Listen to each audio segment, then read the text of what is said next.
You're tuned in to live coverage of the South's NBL Rapid League. We've got a couple of mouth-watering contests coming up for you tonight on Sky Sport. The Auckland Tuatara hosting the Canterbury Rams at Eventfinda Stadium in Auckland. And in the Rapid League, the Tuatara are top picks. They are first on the ladder, the Rams down in 8th. My name is Nathan Lim. Alongside me is four-time New Zealand NBL champion Casey Frank. Casey, the Rams are on the rise. The Tuatara are top of the ladder. What can we expect from this Rapid League contest? Well, you certainly expect some hot basketball because this Tuatara squad is playing fantastically. The best basketball in the league over the season and especially the last few weeks of the win over Tauranga. But the Rams are rising, and they've got a little bit of confidence coming off a fantastic under-20s performance where a few players on this team were able to grab the national championship. We'll see if that doesn't inspire them coming into the latter half of the season. Yeah, I believe Mano Martin hit the winning shot for Canterbury up against Waitakere West, wasn't it? Yes. Waitakere West in the finals. I think it was Franklin in the semis where he hit the shot. So big basketball on the weekend. There he is there, looking on and getting the coaching stuff. Yeah, he's in fine form. Canterbury having won 3 of the last 4 contests. Let's take a look at their lineup for this evening. Brodie Cooper, Mana Martin, Tony Worthington, Will Patton and Jake Holmes make up the starting lineup. And are we expecting Mana Martin to be kind of running things? Yeah, most definitely. He's always got his hands in pretty much everything that this team does. But they also have the ability to go in other areas. I think Cooper's been a very good scorer. Certainly Will Patton. Patton has had the ability to come off and do some things off the bench as well. But it's not a team that relies on just one player, and that's been their strength as they've improved throughout the season. Let's take a look at the Auckland Tuatara hosting lineup. We've got Josh Wiley, Dylan Wilkie, Casey Ioane, Matty Dalton, and Josh Ledger. Who are the key players in this Auckland lineup? Casey Ioane's been playing really well, but getting a lot of minutes off the bench in the NBL too. I love what he does on both sides of the court. He's really excellent as a defensive player, but has been able to lift his offensive attack in the last few games. But this Tuatara squad, it's based on Ledger and Wilkie. Ledger on the interior and Wilkie on the perimeter, getting that offense going. As you can see there from the Chemist Warehouse stats, this Auckland team high scoring, averaging 38.2 points per game and conceding just 29.9, having won their last 3 in a row. In that matchup, those 2 players we talked about, Ioane and Martin, what have they got to do to get the edge either side in this contest? Well, I think Ioane's got to try and force some turnovers, really be defensively disruptive, or I think Mana Martin has to be that steadying force for the Rams on the other side. If the ball can get in his hands and things can slow down, it'll be that much better for the road team. Match officials for tonight, Mikey Graham, Daniel Cooge and Wijay Meningo have the whistle, just moments away from tip-off here at Eventfinda Stadium. It'll be Josh Ledger up there competing for the ball. First up here, all ready to go in just 2 seconds. Well, we're going to get some, we've got some tucking shirts in out in the court. Got to get all those uniforms in. The officials are on it tonight. Stay on those P's and Q's. Will Patton up competing with Ledger, but it's Ledger who comes up with it. And in the end, Canterbury have it. So here comes Jake Holmes. Ball movement, and oh my goodness me, what a start from Brodie Cooper. Well, beautiful action, really using the defensive aggressiveness of the Tuatara against him. The backdoor cut from Cooper was perfectly to where they wanted off that pass from Worthington. Dalton working in with Wilkie. Shots blocked there by Holmes, but it falls for Auckland, and the foul is called. Well, Will Patton there, unfortunate foul, just gets his feet tied up with Matty Dalton, and actually was looking around for the rebound. If take another look at the back door for Cooper, doing chin-ups on the rim. Don't stay up there too long, don't want to get a tee. Matty Dalton drains the first from the Chemist Warehouse, and a couple of shots from the free throw line. Certainly a good way to get your eye in early in the ball game.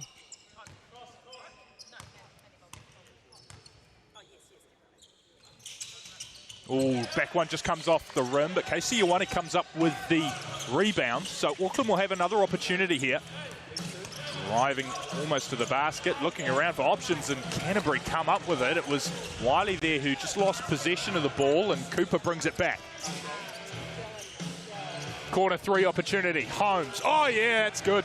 Wow, how about the pace with which this Rams team has come out? They are playing excellently right now, but what a comeback the other way from Wilkie, the find from Ioane. Beautiful pass across court, laid in there by Wilkie. Here's Mana Martin. His pace of the Rams is impressive. Tuatara are going to have to lift their intensity just a bit to match what the Rams have brought in the early going. Here's Martin. Offloads it away. It's another quarter three opportunity, and the denial by Ioane. Jake Holmes was trying for 2 for a quarter. Why not try another one? But the long arm of Ioane, he's given up about 3 inches, 4 inches in that matchup, but the athleticism on timing is on display for that block shot there. Showing he's always going to be a threat from the corner, Jake Holmes. It'll be inbound ball for Canterbury, and it is that man Holmes again. Ioane guarding him. Now Ledger trying to lay it in nicely off the backboard is Jake Holmes. Oh, just good patience by Holmes there, able to use the aggressiveness of Ledger against himself as he gets him off his feet, and then a clever finish underneath the hand. Here is Ledger, offloads to Ioane. Wiley. Oh, intercepted, picked off there by Jake Holmes, and here's Martin. Holmes again, going to drive to the rim, try and lay it in again. He does so, and Jake Holmes is on a heater. And I love the speed with which this team is playing, and they forced a turnover as well.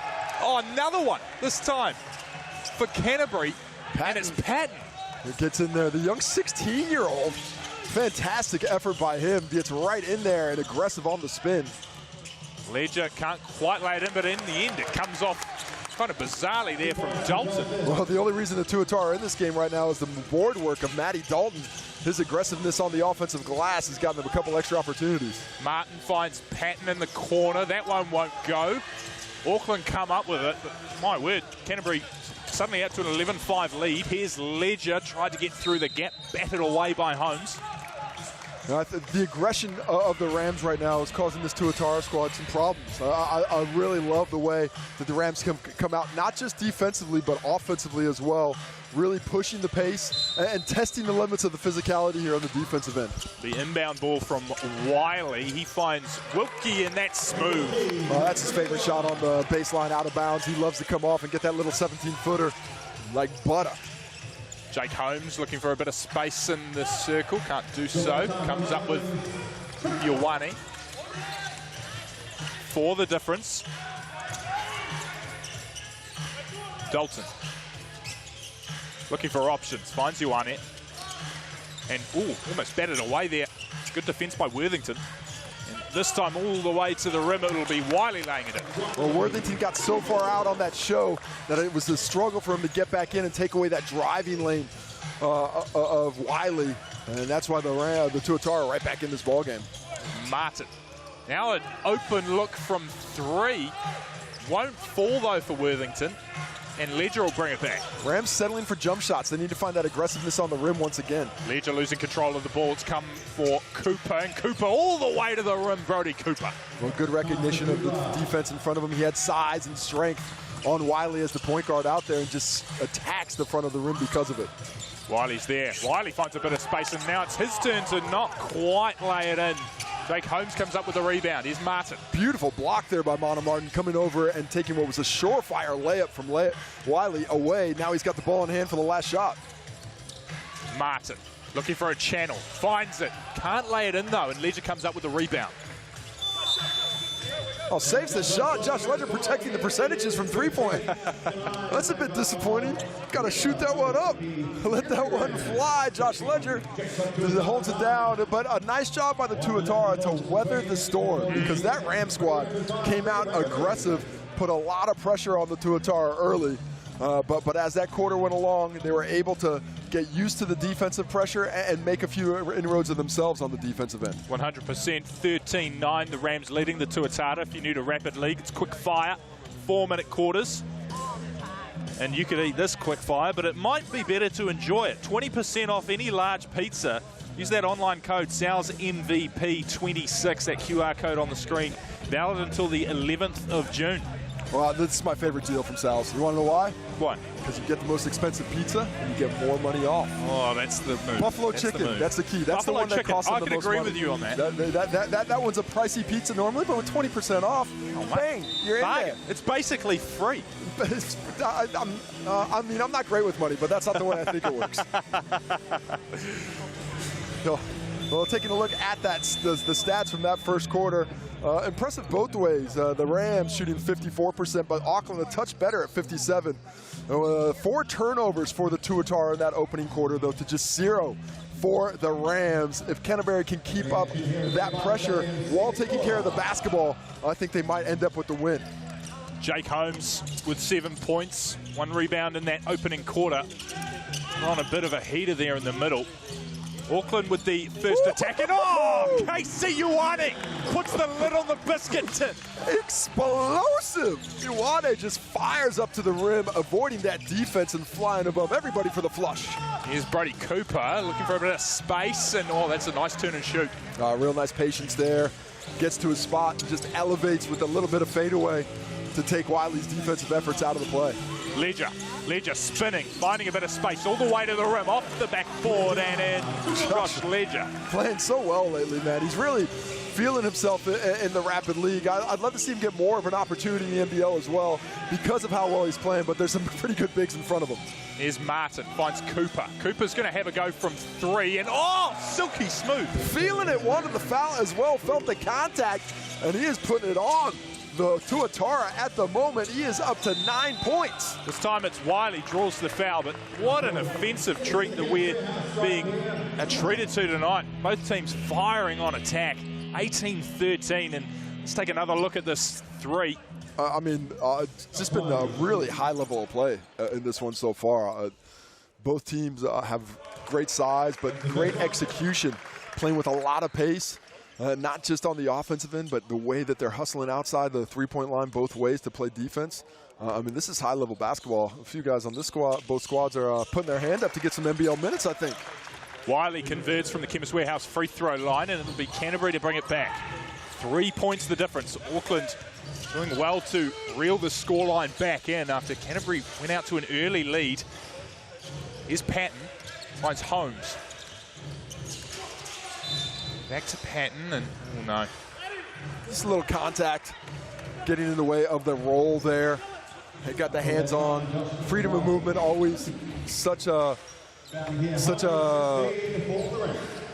one of the areas that their officials are looking for, especially on those rolls. Inbound from Holmes to Worthington. Fakes the pass. He has an opportunity to shoot 3, won't take it. Cooper, nice bounce pass to Worthington. A lot of bodies in there. I think Josh Ledger a little bit unlucky. Looks like Worthington just didn't catch that cleanly and came into the body of Ledger, but Ledger had his hands a little bit stuck in that cookie jar, so he gets pinged with the whistle. Tuatara another chance to try and keep it at a 1-possession game with a stop. Jake Holmes leaves it behind, snapped up by Ioane. Poor pass there, got to lead him with that. He's coming around the corner trying to attack. He passed behind, that's a tough one, especially at that kind of pace.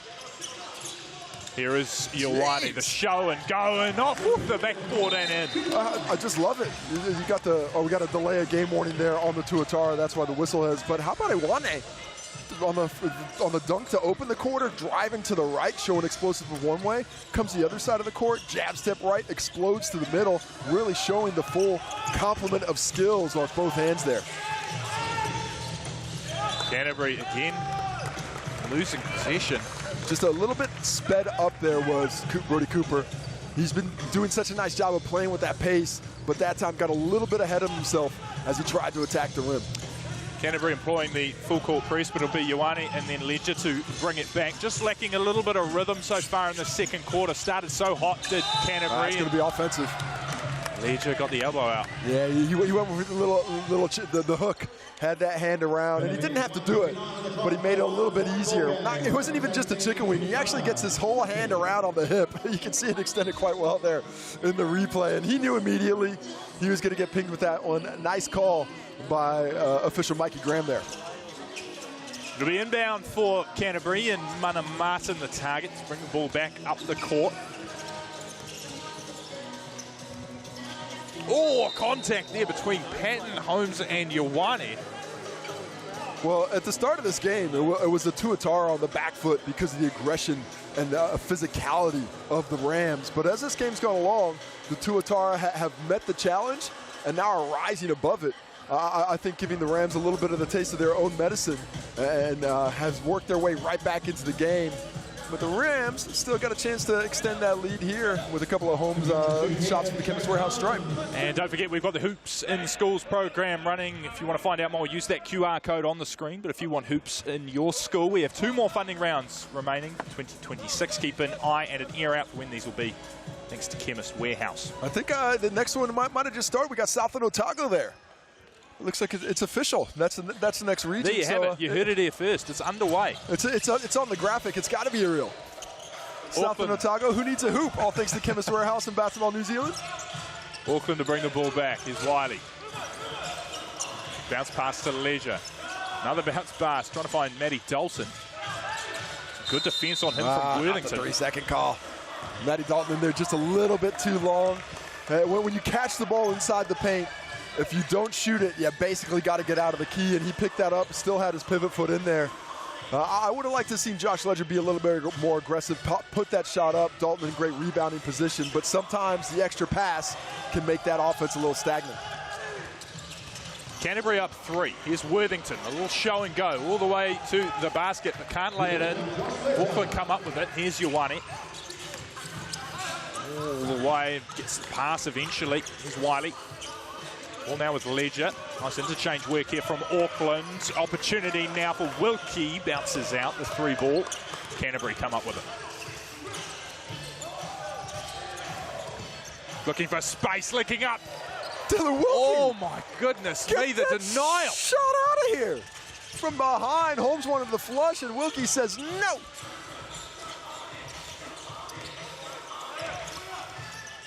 Ioane looking for Wiley. Wiley all the way to the rim, lays it in. Beautiful. Beautiful screen there by Josh Ledger. Just pins Worthington behind him to allow Wiley to attack the rim without the worry about that weak side defensive help. Martin tried to get the pick and roll going, slightly unsuccessfully, and the contact call. Nice job by Mana Martin there, aggressively getting Casey Ioane to commit one way, then changing direction, and feels that body in the hips. Second foul on Ioane. Good news is about Rapid League is, while it's only 16-minute games, they still get 5 fouls. I would have loved it. Go for your life with the contact. You'd think so, but you can get 5 fouls pretty quick. Especially depending on which officials are there as well. Sometimes it comes even faster. Mana Martin off to the Chemist Warehouse stripe for 2. Hits the first. We mentioned it already, but a few of these Rams players celebrating a national championship for under 20s from last weekend. Mana Martin, MVP and All-Star 5. Just signed with Siena University in New York too, I understand. Yeah, up there in upstate, which is I believe the Mid-American Conference. So fantastic that he's able to go Division I and hopefully has a chance to play and make an impact as a true freshman. One of New Zealand's bright young stars, Mana Martin. Here's another one. Man, one of many. There are a lot of young talent coming up from our basketball programs all across Aotearoa. Ioane. Oh my goodness me, just showed the ball, laid it in, hits the deck, but that's 2 and 1. This explosiveness off the dribble that we're seeing from Casey Ioane here in the first half is really impressive. There's that dunk earlier, and then we flush this one. Here's that left-hand drive. He takes that one, gets the kiss, probably a foul. Look how quick this first step is. Boom, gone. You go the wrong way, and then the floaty finish takes the contact. And a chance for the old-fashioned 3-point play at the Chemist Warehouse stripe. Got quiet in here. I just lowered my tone a little bit. I was thinking, I better not shout anymore. Everyone's going to be looking at me. I didn't want to distract Casey at the Chemist Warehouse stripe. 1-point ball game. Casey Ioane gives Auckland the lead for, I think, the first time in this game. And as we take a player timeout, here's your chance to win some tickets with BNZ's Ticket to the Big Game. BNZ is invested in New Zealand basketball. They're giving away 5,000 tickets to school groups, sports groups and community groups to come along and see a Sal's NBL game. Scan the QR code on the screen, fill out your group's details, grab your tickets to the big game thanks to BNZ. Back underway, here's Cooper. Oh, get out of here, says Ioane. Just putting it together, man. What a performance from Casey Ioane. 7 points. He's got 2 rebounds. He's got 2 assists. He's got 2 blocks now. He's going to get the 3x2. first couple quarters has just been a Casey Ioane highlight reel. Here's Mana Martin, couldn't get it to work as we close out. That's halfway through this rapid league contest. It's the Tuatara leading the Rams 22-21. Who's going to be the happier team at this point in time, Casey? Honestly, I think both teams are going to be pretty pleased with themselves. We're seeing basketball being played at a very high level for rapid league right here. The intensity on both ends is excellent. Teams are locked in. We're seeing good shot making. I think quite possibly coming in, the Tuatara able to close that gap, have a little bit more momentum, probably feel good about that. But let's take a look at the Chemist Warehouse stats. Ioane with those 7 points, Wiley right behind Holmes and Cooper carrying the load offensively. It doesn't seem that way. It seems like more guys are touching it, but you look at that. How about that? Just 2 rebounds in the first half for the Rams. I think it's 4 rebounds overall, but 2 of those are team rebounds that went out of bounds, so nobody gets the stat.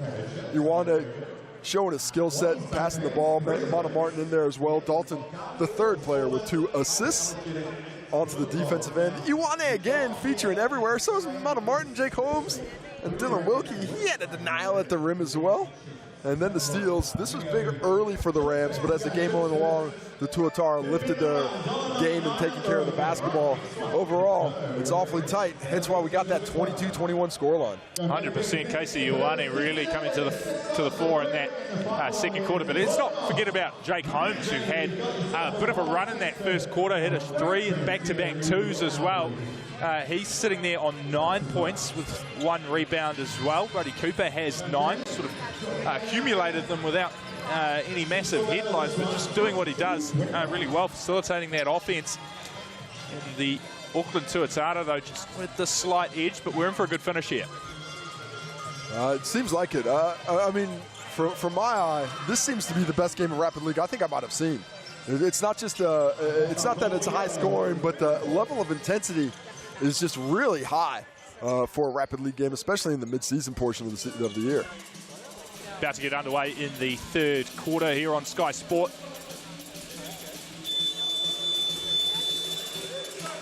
Ioane and Takakit just saying, what up there? Nice to see you. Casey Ioane eligible to play in the under-20s over the weekend, but chose to stay with the Tuatara and decided not to take part. No doubt that he would have had a massive impact there. And here is Ihaka Kate with his first touch of the contest. Worthington floating to Martin. Ooh. And the no-look pass. Will it pay off for Canterbury? First shot here for Kate and makes it count from 3. Beautiful pass. The lovely touch by Mana Martin there. But then Worthington heads up play, makes the extra kick. So the Rams are able to grab that triple instead of just 2. Ioane back in position for Auckland. Here's Wilkie back to Ioane. Trying to organise something with leisure. Eventually gives the pass out to Matty Dalton, and he's good from corner 3 as well.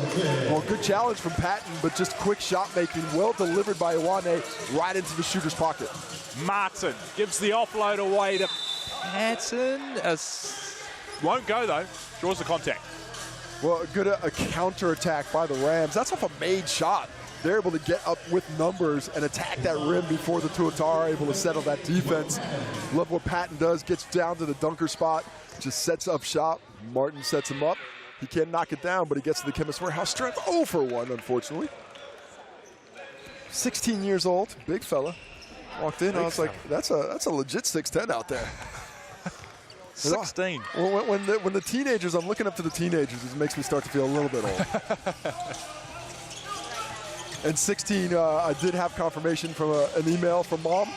We earlier this season, we misidentified him as 17. Scouts out there, only 16. So keep an eye out. Incredibly talented. Speaking of, here's Wiley laying it in for Auckland, who lead 27-25 as Canterbury bring it back. Wiley loves that shot, that mid-range, that floater game, that soft touch, so good at that. 3 opportunity for Martin, but strong box won't out. Go. Ledger will come up with it. Another rebound for Auckland. Is that a foul or just out of bounds? And it is a foul. So that's going to stay with the Tuatara. I've liked the way that Josh Ledger has really impacted this game in areas outside of scoring. He's starting to dominate the glass, being a bigger presence on the interior. He's playing really well and trying to guide this Tuatara team to another victory to stay top of the table. Well, just dominating around the board, isn't he? As here's Ioane has another go. That rebound column still looking pretty bare for Canterbury. Well, yeah, it's been pretty dominated by the Tuatara. Well, according to the stats, there's been 13 missed shots, or so 14 missed shots overall. Of those, 10 rebounds to the Tuatara. So they are dominating the glass on both ends. But it hasn't yet impacted the Rams, but they need to do some shot making. How about Ioane on that explosive move yet again? Man, showing his power. Fast off that catch and turning the corner. Just putting tremendous pressure on that weak side defender. Don't forget we're running the Hoops in the Schools program, Southland, Otago. If you want to find out more, get some hoops in your school, use that QR code on the screen. As Canterbury lose the rebound out of bounds. Oh, that's the effort of Ledger. Once again, just right place, night time. Not giving up on the play. Fights for it and gets to keep it and gets a bucket because of it. Yeah, clinical work there from Ledger. And oh no, is that again lost out of bounds? Nah, Wilkie got a hand on it, but he knocks it out. He was hopeful with the pointing in direction of his own, but now's the time for the Rams to respond. They came out well, I was going to say something in vinegar in the game. but as the game's going along, that's lowered. I'd like to see that intensity come back. Although worthy to triple. There you go, from beyond the arc. That'll tighten things up again. Great contest so far. Canterbury started so hot. Auckland's probably had the edge since late in the first quarter. Worthington really solid defensively there, forces the turnover. From three, again. No, won't go, and Ledger again dominating around the board, comes up with the rebound for Auckland, and he could go coast to coast. Instead he'll give it to Wiley, and Wiley will come off the back of the rim. Ioane comes up with another rebound for Auckland, using his physicality and in off the glass. Beautiful little lovely touch of skill there, but it was once again after the Tuatara outworked the Rams for the rebound. The Rams get the initial stop, but can't complete the play. Ioane has 9 points. Martin tries to float it in, but Ledger, another rebound. Rams need to start getting that ball going side to side. They're becoming a little bit dependent on that ball handler bringing it up and attacking. Josh Wiley with it for Auckland. He feeds Matty Dalton all the way to the glass and in. Oh, beautiful attack there. Matty Dalton on that set himself up for that catch and attack and just explodes to the rim. Suddenly the Tuatara well in control. And for the Rams is Worthington having a go. Why not? Who comes up with the rebound there? Oh, it's Ledger. And once again, dominating the glass in every aspect of this ball game. Impressive showing for him. Almost losing it out of bounds there was Wilkie. Did well to recover it. Ioane puts up an air ball. Matty Dalton this time with the rebound. Matty Dalton just outworking the Rams once again on the glass. That makes it a 15-4 rebound advantage to the Tuatara in this ballgame. Ihaka Kate. It's a ball away. Patton. Now it's with Worthington. Martin. Looking for options. Here's Kate from the corner. Air ball. Dalton had a run there. Wiley decided that discretion was the better part of valor and pulls it back for the final shot. Less than 10 on the clock here. Can Auckland finish the third quarter with a flourish? Open three opportunity for Matty Dalton. Won't go. And Canterbury happy to go into the third quarter break. And it is the Tuatara leading the Rams 33-28. What have Canterbury got to do to start getting some ascendancy back around the glass? Well, so some activity attacking the backboard would be nice. I think they're giving up things on the offensive glass a little bit. That's not where they want to focus their attentions. They need to get back defensively. But on the defensive side, they're just not doing a good enough job of giving multiple efforts. We're going to have 2 guys boxing out Ledger, 2 guys boxing out Ioane with those guards going back. Everybody has to have a foot in the paint on these shots by the Tuatara right now, because the effort of the Tuatara to attack the offensive glass has seen them get 5 offensive rebounds. Do you know how many shots they've missed? 6. Incredible. Maybe 7 on that Matt Dalton one. So 5 out of 7 shots coming back. But that offensive rebound percentage is one that will not let you lose a lot of games. Josh Ledger sitting on 8 rebounds. He's got 3 personal fouls, but still get 5 in the game. Got to use them. Can't take them home. Yeah. Throw your body around.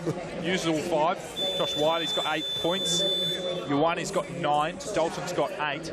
Over on the Canterbury side, it's Brody Cooper with 9. Jake Holmes had 9 as well. He's left the court. We'll see if he's injected again. Yes, any point? Holmes and Cooper haven't scored since halftime. Both those players were so instrumental early on, but the Tuatara have pretty much snuffed out their touches here in the second half. And it's been a lot of Mana Martin trying to create out of the on-ball. I think I'd like to see the Rams get a little bit more ball movement, see that thing work side to side to try and get some of those early scorers involved again.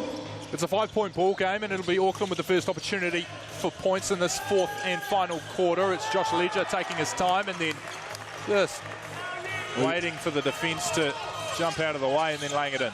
Great use of the ball fake as we see the Cooper shot miss from deep and Ledger pick up rebound number 9. But the Ledger patience, as this game's gone along, he's just injected more and more of himself in the ball game. Dalton feeds Ioane.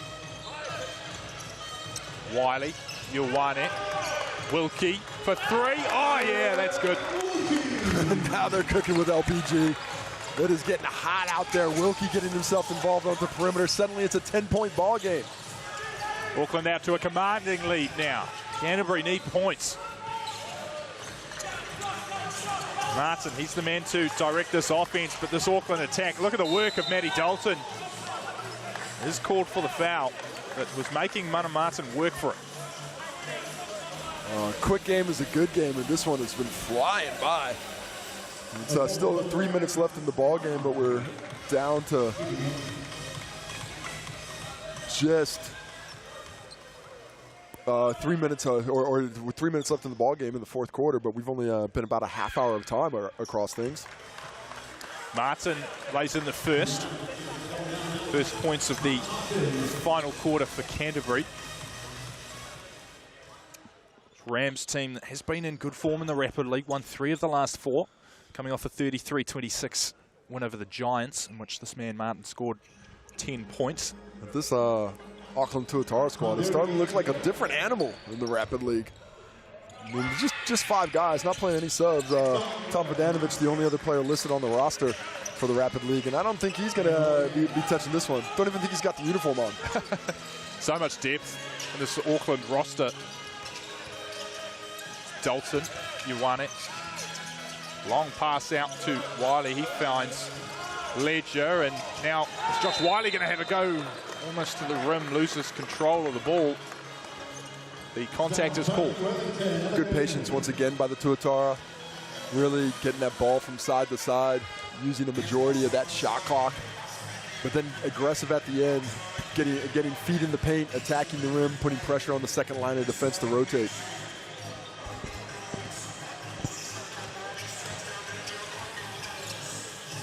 Wiley finds Dalton. Here's Wilkie. Dalton looking for Ioane in the corner. Had to control that. Ioane trying to soak up all the time. Some nice defense there over the top from Canterbury, but again, the contact. Ioane, so impressive physically when he gets in that paint. If you leave your feet, you're just at his mercy with the attack. He's got 9 points on 4 of 5 shooting. He's got 3 rebounds, 5 assists in the Rapid League. That is impressive there. He's on the cusp of the coveted 3x5. That is the Rapid League triple-double. Rapid League triple-double. Yeah. Ioane misses the first. A couple more rebounds to pull that one. But how about Josh Ledger? Could get an actual double-double. 10 rebounds now. That's not bad. 10 rebounds in a Rapid League contest is crazy. As Ioane misses the second. Coming up with it was Patton. Christian McDaniel, of course, last round, I believe was it 13 or 14 rebounds in the Rapid League. So incredible. A couple of big rebounders. Sam Dempster, he got 10 in the game earlier this season. Oh, cookies. Really looking for options, and here's Ioane with the intercept. He's got Dalton with him, and Dalton in off the glass. Auckland dominating now. Casey Ioane picks up steal number 1. 2 blocks to go with it as well, and unselfishly gives it up there. So that's steal number 2. Ihaka Kate beats Cooper. Cooper tries the 3, and Dalton gets the rebound. And the Tuatara defense, they've just snuffed out all that penetration. Everything is outside the three-point line here in the latter stages of this game. Ledger working his way around, so dominant, close to the glass is Josh Ledger. Another basket for him, one more for a double-double. 8 points, that's right. He's also got 3 turnovers, about the only blemish on his game.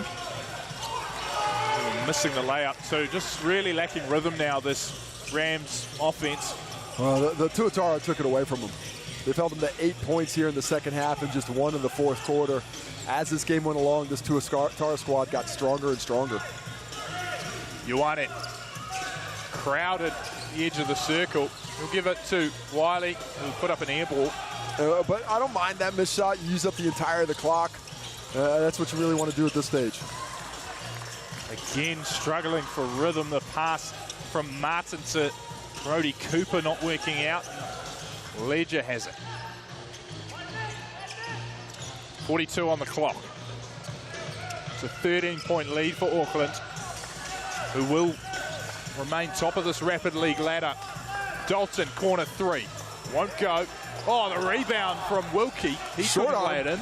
Just short arms that one. Had thought about it, decided what was going to happen. That's a tough little reverse finger roll on a rebound. Ihaka Kate. Oh, that's nice from the corner. And nice to see one drop just before the NBL game starts, but that is really the first bit of offense the Rams have shown in the fourth quarter. That gives them 4 for the term, and Ihaka Kate is able to find the range from deep to give himself his second bucket of the ball game. 20.2 on the clock. It'll be Auckland with the possession when we resume, but just Auckland showing how much depth they've got in this roster. So we take a BNZ player timeout. BNZ want to inspire the next generation of basketballers. They're giving away 5,000 tickets to school groups, sports groups and community groups to come along and see a South NBL game. Scan that QR code you can see there on the screen, fill out your group details and grab your tickets to the big game with thanks to BNZ. Here's Auckland.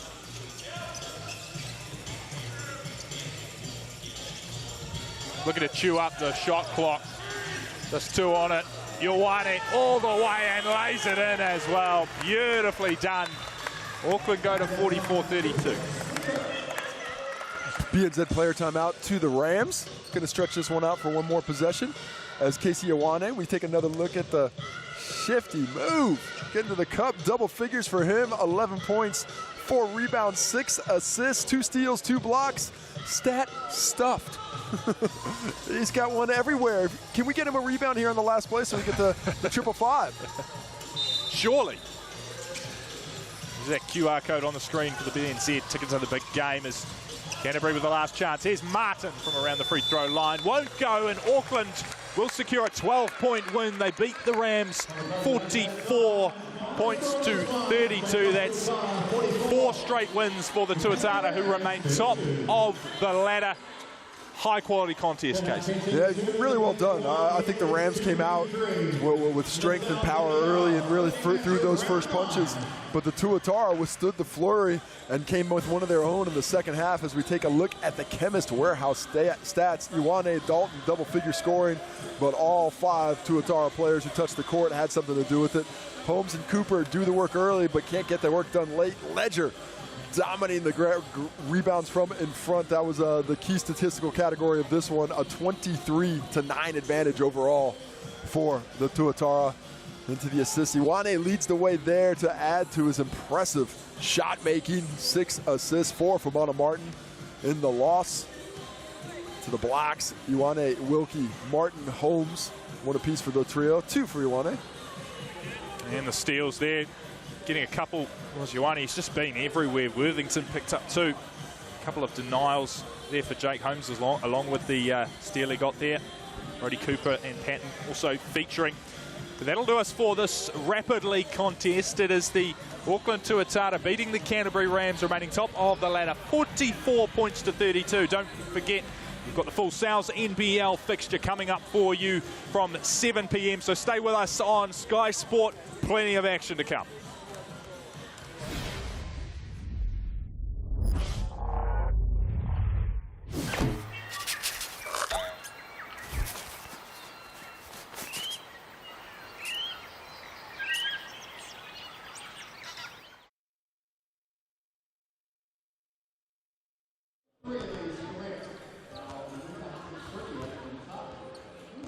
upgraded to a seat right at the front. Right, here's your first question. Because the players stand as well. Manuka trees only flower in one season of the year. Which season do you think? A, spring, B, summer, C, autumn. Look a little bit, you might be knocking over one there. Oh yeah, summer, I think it's check right. It is summer. Well done. Was that by design? Yes. Well, we'll take it. Next up, the Manuka tree's white flowers are pollinated by bees, but how far do you think a single bee can travel to a hive to find them? Up to 500 meters, A, up to 2 kilometers, B, or C, all the way up to 8 kilometers. We go 8 on this one. Are you sure? Are you sure? We're going to lock it in. It's C, 8 kilometers, which means you're 1 from 2, but if you get 2 from 3, you'll still get the sweet upgrade. So all right on this. Final question. Manuka honey has been used for centuries to help with one specific thing. What do you think it is? A, help with falling asleep. B, staying cool on a hot day. Or C, soothing sore throats and women. Go C. All right. Let's see. If you get C on this one, you got the upgrade. It is C. Well done, Natalie. You have scored yourself a sweet C upgrade. Thanks to our friends, our mates at Taku. Well done.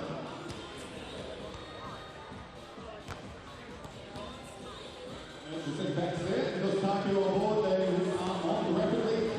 Singlets, the major sponsor of the season 2026.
Eventfinda Stadium to thanks the following partners of the South NBL for season 2026. On board South's authentic New York pizza. DJ Garner Homes, great supporter sport. Sky Sport, the home of sport. Chemist Warehouse. Barnacan. New Balance. Alon Legend Drink. BNZ.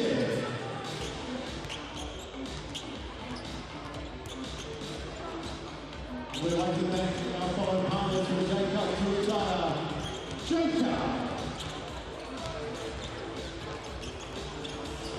Alongside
Teams events we're about to welcome out our visitors here in the Wheeler Motor Company Rams. Sitting up in this one, number 30, Will Patrick. 16, James Holmes. Brody Cooper, number 2. Mana Martin, 4. Tony Witherton, 13. And the starters, 21, Jack Andrew. 33, Tom Withers. 7, Walter Brown. And 25, Colin Untold. And the captain is Taylor Britt, number 5.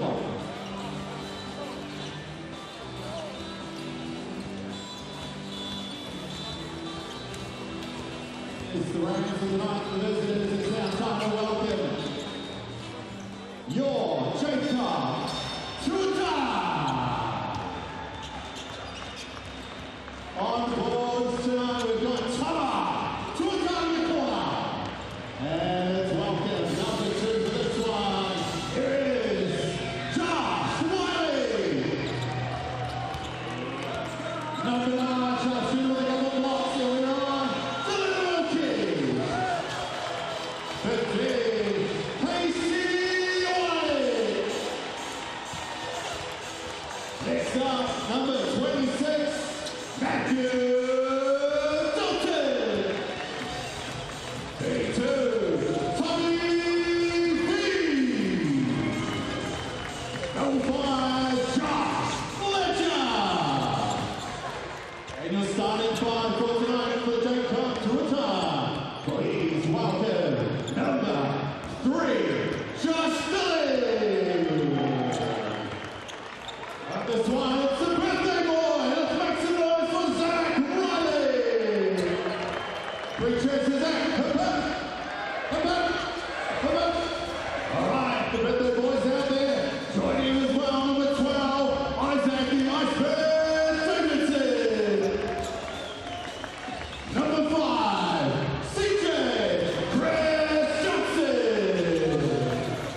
And the captain, number 14, Rublo. The coach, Cam Glidden.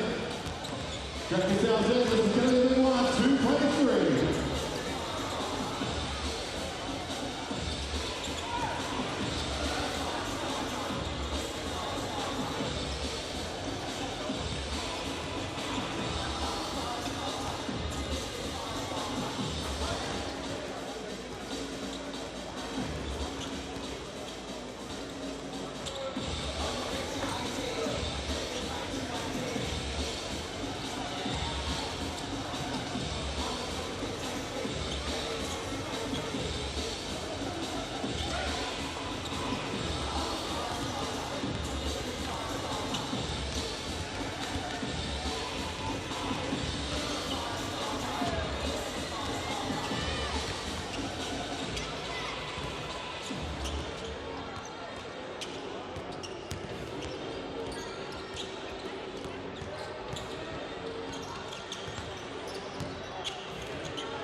Welcome into live South NBL action from Auckland's North Shore. It is the Auckland Tuatara taking on the Canterbury Rams. We have a mouth-watering fixture ahead of us tonight with 2 versus 3 on the ladder.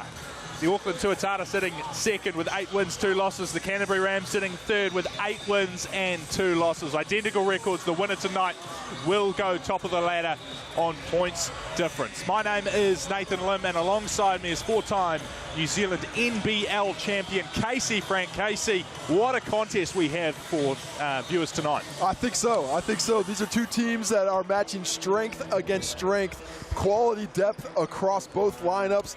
Great on the inside, great on the perimeter. An excellent leadership squad for both squads as well.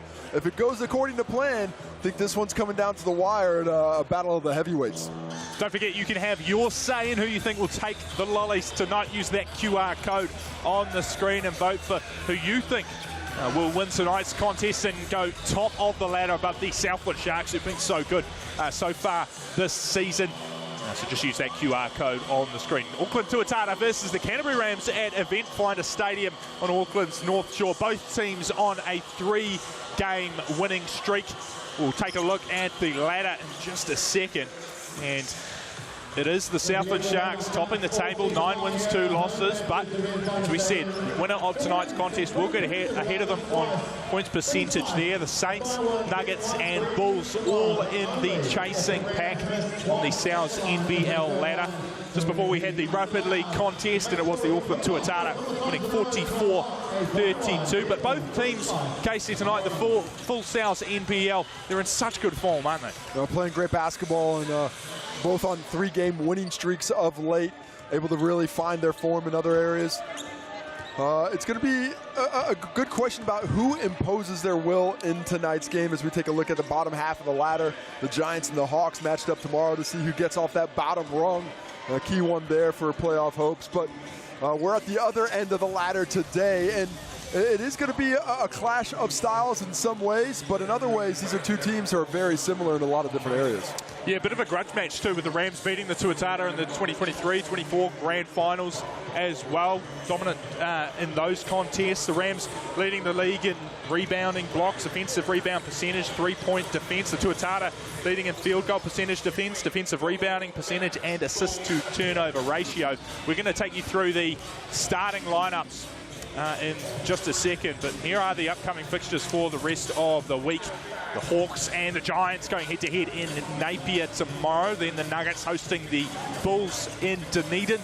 The Tauranga Whai hosting the Nelson Giants, and then the Taranaki Air back against the Auckland Tuatara again. New Plymouth, that's on Saturday night. Let's take a look at the lineups for you tonight. A few minutes away from tip-off, starting with the Canterbury Rams. It'll be Taylor Britt, Walter Brown, Jack Andrew, Temenang Cho, and Todd Withers. And Cho's been in some kind of form, Casey. Last time out, almost a triple-double, 20 points, 9 rebounds, 9 assists against the Giants. And impacts the game in multiple areas. He can score, but not on high volume. He doesn't have the ball all the time. Can do it from inside, can attack the rim, mid-range as well, but also key defensively. And plenty to think about for Rams coach Quinn Clinton, who we caught up with a few moments ago. Coach, coming into this one, a very important game between 2 teams at the top of the ladder. This Tuatara squad strong in a lot of areas, but particularly strong up front with the twin towers of Lowe and Johnson, with Vodanovic coming off the bench. What's the plan to slow them down on the interior over tonight's game to give yourselves the best chance to get that win? Yeah, for sure. I mean, yeah, it's an imposing front line, and yeah, we're looking to win the first hit. That's the biggest thing. Like, they run some action for them, but it's just coming down to physicality and discipline, and yeah, we're looking to win that battle. And looking to win battles as well on the offensive end. The Rams have been powerful on that end all season long. The Tuatara, a strong defensive unit, though. What does it look like if the Rams are having success early in this one as the game goes on? What will that offense look like from your point of view if it's going well? Yeah, we've got to dominate pace and space. Like, we've got to spread them out and make them guard on the perimeter, and yeah, get to our shot profile that we like. And yeah, it's just going to be dominating that first 6 seconds of the shot clock.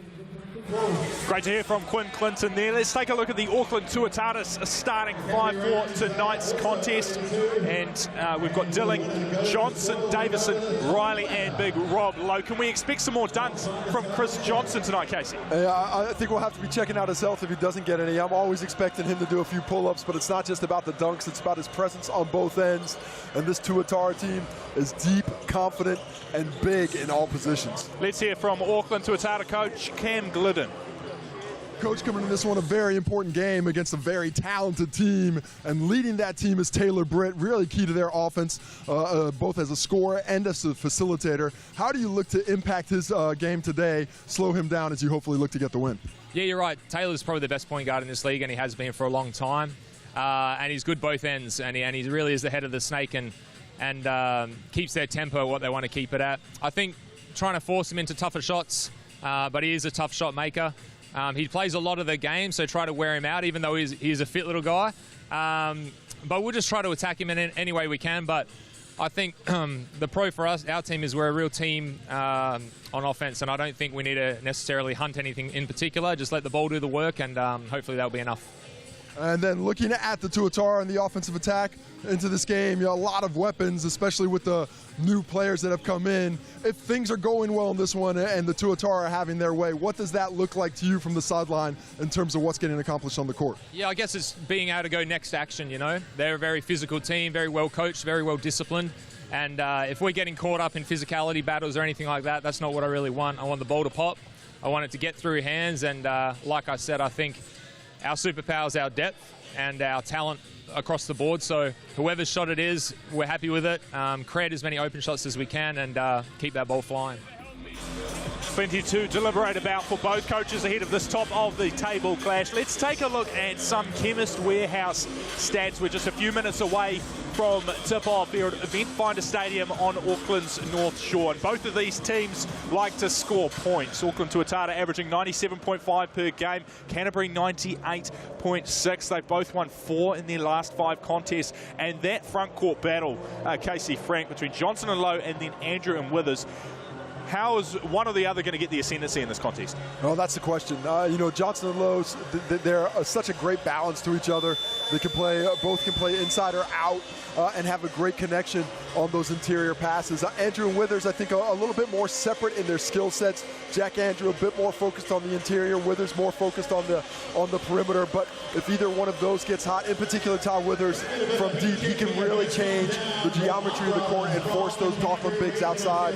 When you talk about that scoring, the Rams second in scoring, but third in defense. The Tuatara third in scoring and second in defense. There's so many different stats that come across this Rams team. Excellent on the glass. The Tuatara are really going to have to figure out ways to keep the Rams from making inroads on the boards on both ends of the court. 100%. The Tuatara probably want to keep the ball moving. The Rams will want to get into that physical battle. Just a couple of minutes away from tip-off now, as we'll tell you the match officials as well. See the results of our live poll. Tonight's officials: Brad Clive, Mikey Graham, and Danielle Cooge. Well, 20 seconds to tip off, and both teams are out there ready to go. And there's going to be a little emotion in it for a few of these guys, especially the ones who took part in some of those championship years. Walter Brown, Taylor Britt. These are guys who are used to beating this Auckland team. And don't forget Chris Johnson. He's got knocked out a few years ago. Him and Rob Lowe got knocked out of a championship opportunity by Todd Withers when he was with the Nuggets as well. So there's a bit of animosity between these Tuatara teammates towards their Rams counterparts today. Isn't there just? Those of you who voted in the poll, you reckon the Rams take 58% of the vote as we're underway, and it is Chris Johnson winning it first for the Auckland Tuatara. The ball is in the hands of Riley, and Auckland with the first possession. Oh, nice little rub screen there, trying to get low the shot. Davidson Trying to find some room in the paint and makes it count. First up, Auckland on the board. What a key pickup he has been here at the midseason. He's got excellent size and a good score, and I think better on this Auckland team because he's not expected to be the #1 option. Makes him a bit more dangerous. Taylor Britt in reply. Can't get the layup to go, and Johnson comes up with the rebound. It'd be interesting to see which team of these two really wants to push the pace because they're both capable of playing with some high-octane petrol. Josh Dilling with the ball, surveying his options. Davidson's there. Davidson being defended. Now Rob Lowe with a chance from 3. It'll come off the back of the rim. Who's going to come up with the rebound? It is Canterbury. Oh, Rob Lowe thought that was good. Had that hand up for a while. And, oh, my goodness me. Almost the LAU dunk. It's going to be laid in anyway by Jack Andrew, but it was Cho getting up for it. Beautiful little thought process there by Taylor Britt. Look at him just chuck it up there with a no-look. Temening Cho was up there. It was Zach Riley underneath, gets the legs. And so off to the Chemist Warehouse stripe early for Temening Cho, where every free throw this season goes into the pot for the Hoops and Schools program. Gets the first one too, does Cho, averaging 20.8 points per game, 8 rebounds, 4.9 assists in season 2026. Slots the second as well, and we're tied up early on here in the first quarter. Auckland versus Canterbury, classic matchup on Auckland's North Shore. Here's Rob Lowe.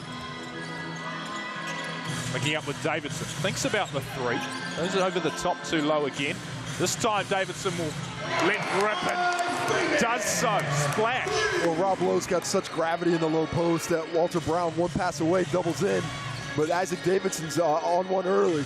Taylor Britt with the jumper. Won't go. Comes off the back of the rim, and Johnson, those long limbs, comes up with the rebound. Beautiful self-tip for the rebound. He knew exactly where he was pushing it to grab possession. Davidson will have another go again. Back-to-back threes for Auckland. 8 points up for Isaac Davidson. He is on a tear, has come out and said, I was the missing piece in those Auckland Canterbury battles. Andrew feeds Britt. Britt will have another go from about the free throw line. Won't go, but coming up with the rebound was Withers. Britt again. Cho using his physicality. Nice tip from Rob Lowe. It'll fall for Britt, and Britt will try and float it in. Won't go. The shot clock sounds. Well, really good second efforts there by the Rams. They're basically out of the play. Taylor Britt finds a way to get it on the rim. Cho gets another hand to it, and the effort keeps possession for the Rams after a second offensive rebound. Walter Brown, side 2, and slots it as well. So the Rams pull one back. Easy basketball, just a quick screen for that little baseline jumper. Nice to see the Rams get Walter Brown involved early. See if he can't really deliver offensively like he has this season. This time all the way to the rim is Dilling. Rob Dilling got the parents in the gym, making it a little bit spicy on that finish. Jack Andrew, the other end, and draws the contact. Travel called.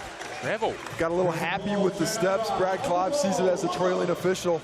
And just a little bit off target with that pass for Jack Andrew. Can't quite handle it, and gets the happy feet because of it. Here's Zach Riley. Haven't seen too much of him so far. Rob Lowe almost loses the offload there. Does Dilling. Rob Lowe working his way around to the glass. Commanding start from the Auckland Tuatara. Cho. Britt. Withers. Back to Cho. That left hand and all the way to the basket. I know it's early, but that's a big bucket. The Tuatara were already starting to impose their will on this one. Temening Cho just says, hey, I'm too big, too strong. That's a bucket. Rob Lowe fires the pass out. Corner 3 opportunity. Instead, they'll give the pass. Here's Dilling. Gosh, Dilling again trying to get to the rim, but the denial from Taylor Britt. Heads up play by Britt. He tried to sneak it through there to Dilling, but he couldn't do it. Oh, snatch. Here's the fast break opportunity. Auckland, Cho defense, and still Chris Johnson.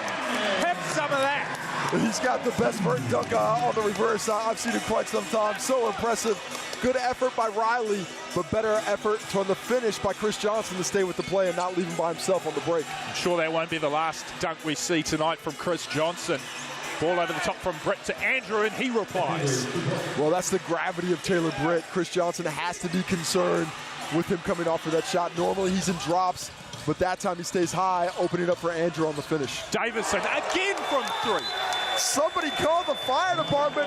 It's on fire in here. Isaac Davidson, 11 points here in the opener, 11 out of 17. And he's actually missed a shot, surprisingly enough. What a start for one of the Tuatara's most recent recruits. Incredible start for Isaac Davidson. If we look at some highlights here, that was the first one.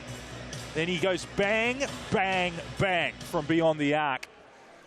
Just taking advantage of what the defense is giving him. Nothing fancy here, but if you're going to go under, he's saying, hey, look, I'm on fire right now. Look for Quinn Clinton in this timeout, I think, to change the defensive strategy.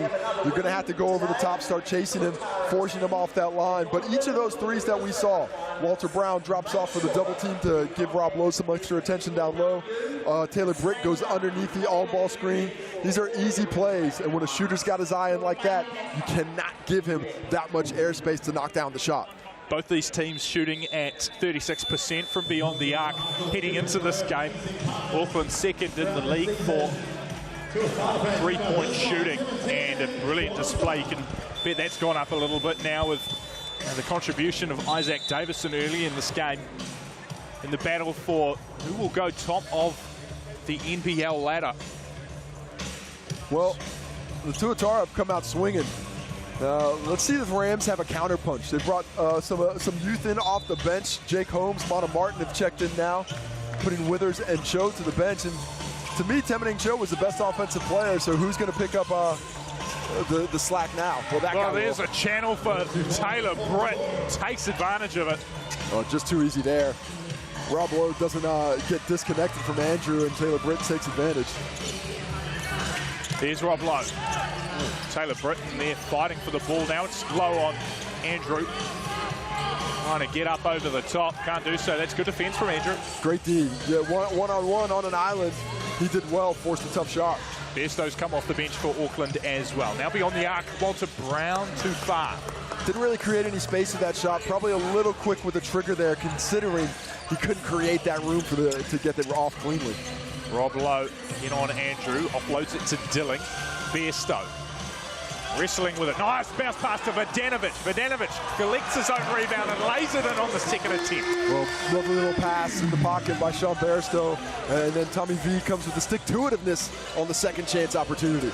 Britt feeds Brown. Can they conjure up here, Canterbury? Taylor Britt, open three opportunity. Comes off the front of the rim. It'll be Bairstow with the rebound. I think they're going to dare Taylor Britt to hit that shot. They're going underneath their drops as well. So that looks like they're happy to have him pull up on the pick and pop off the dribble. Sorry.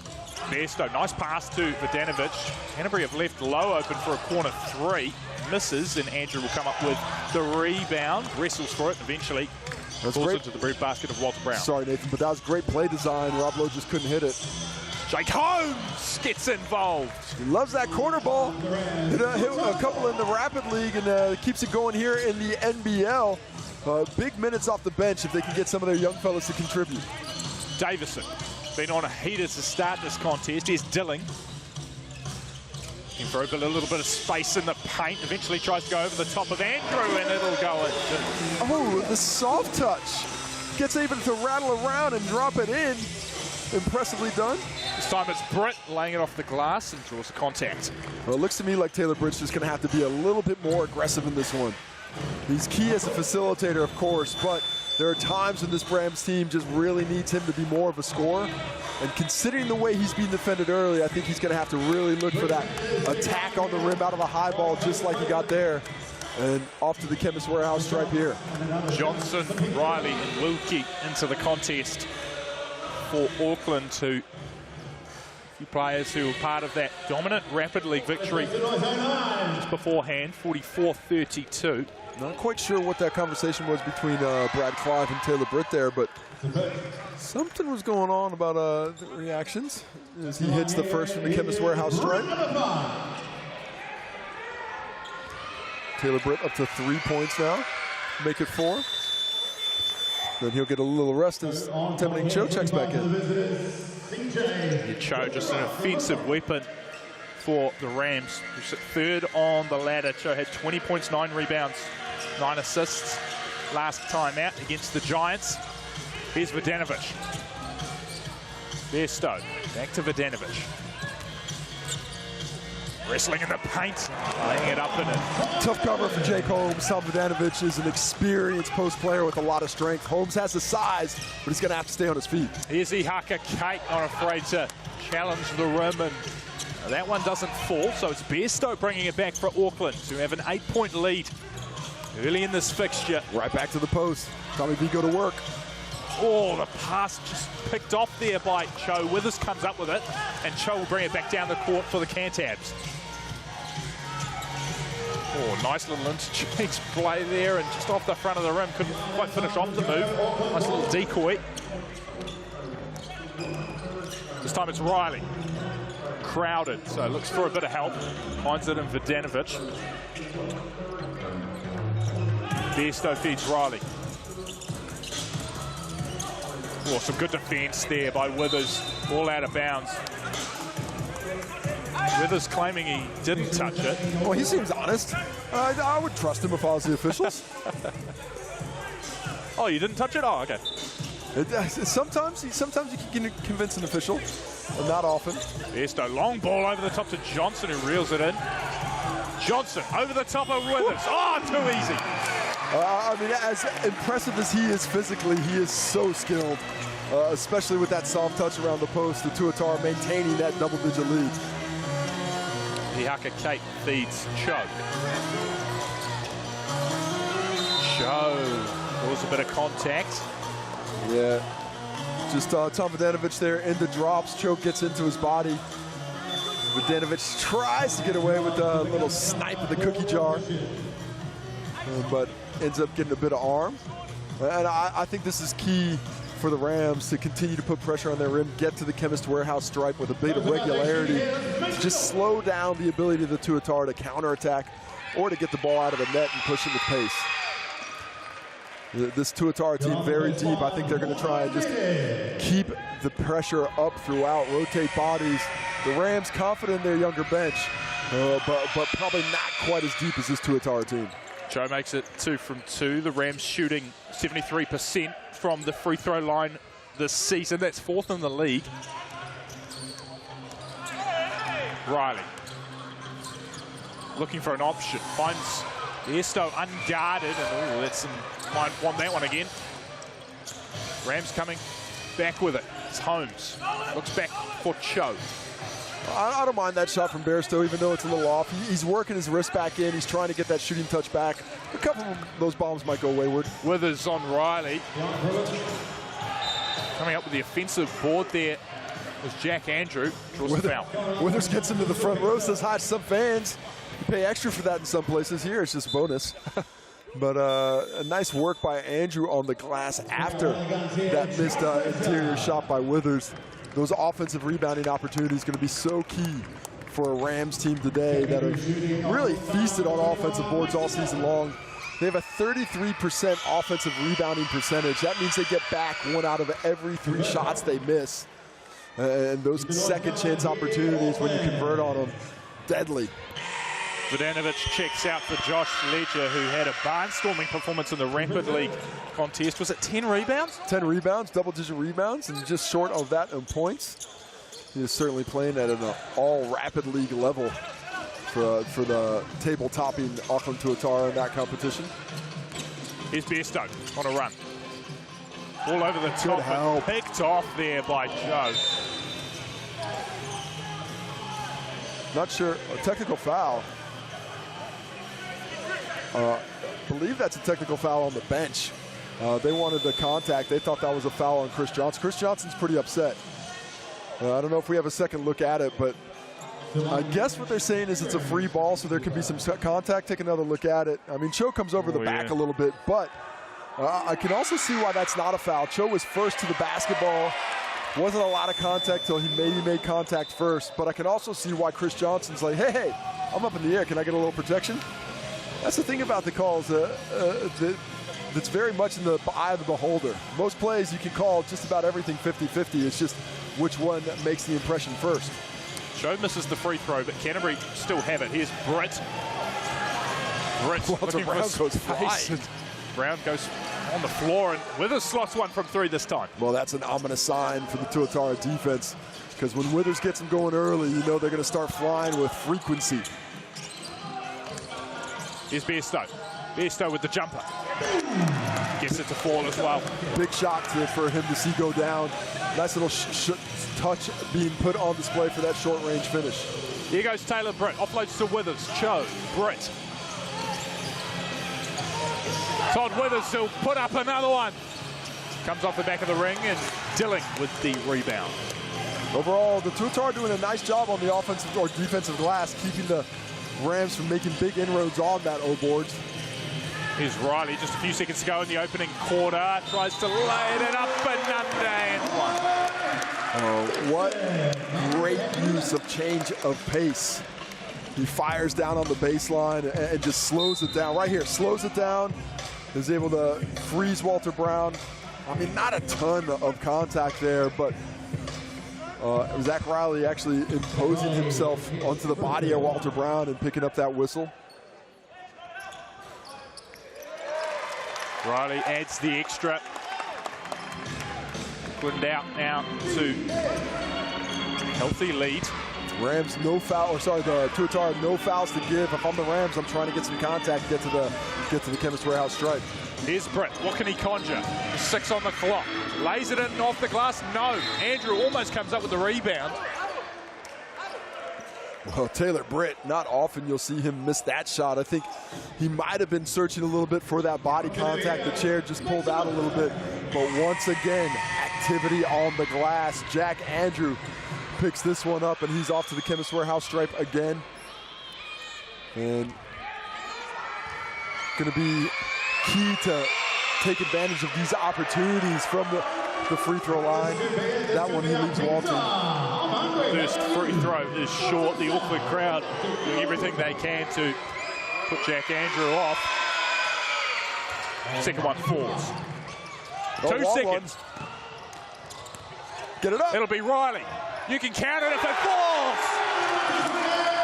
Zach Riley. Well, the long prayer is answered. It goes long, it gets tipped. And then off the little bounce there, Zach Riley says, I'll take that. Thank you very much. What a finish to the first quarter for Auckland. A 10-point lead over the Rams at Eventfinda Stadium. Stick with us on Sky Sport. We'll be back in just a few moments.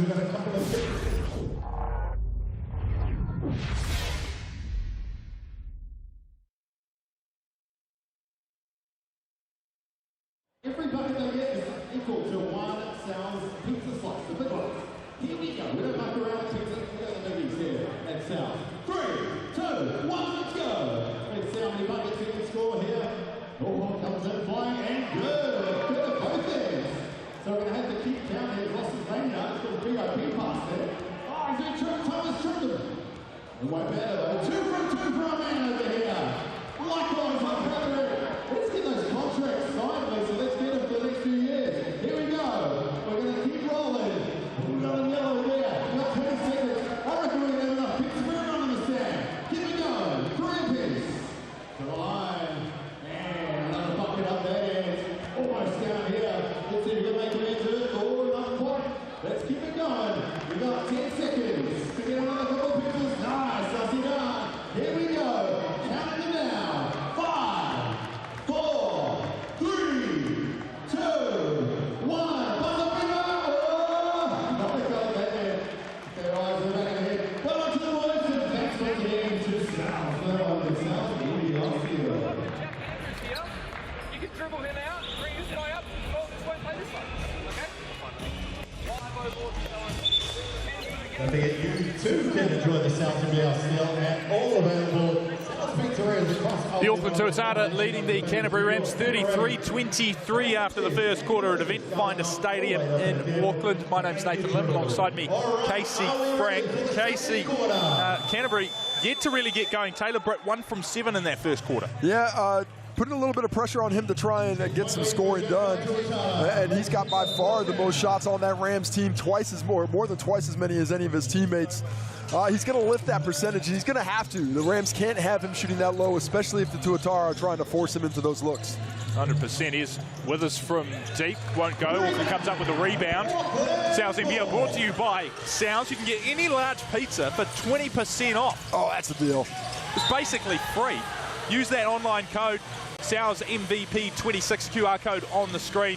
Get yourself a large pizza. You made it halfway through the work week, may as well. Did deserve it. And 20% off, that's the best one. Because you can get the most expensive pizza, Nick. What's the most expensive pizza? I'm pretty sure it's a buffalo chicken. Oh, I could do with a buffalo chicken. What a combo. It is a combo. Auckland with the inbound ball. Can I go get some food? Is it okay? I can smell hot chips as well. It's actually driving me insane. Here's Dylan. Dylan. Got blocked a little bit by Walter Brown. I think he got a fingertip for that. Canterbury come up with it. Here is that man, Taylor Britt, leading the Canterbury offense. And the pass sails past Withers and out of bounds. No, I think that was a double tip. I think Rob Lowe tipped it, and then Todd Withers tipped it afterwards. Rob Lowe's response is convinced the officials to speak about it. Take another look at it. Right here, it goes backwards. Oh, that was off the hand of Lowe, and it was off the hand of Withers. Unfortunately, that happened too quick for the refs to spot. Withers professing his innocence, says Jack Andrew. Maybe not so trustworthy. Walter Brown in the paint. Chris Johnson collects it from between his legs. Opportunity. Long pass, and Brown picks up the intercept. Canterbury run it back. He'll have a go from 3. Walter Brown off the front of the rim. Collects the rebound. Show. No. Well, early in this one, a key was going to be the Rams' ability to get offensive rebounds. They've already picked up 6.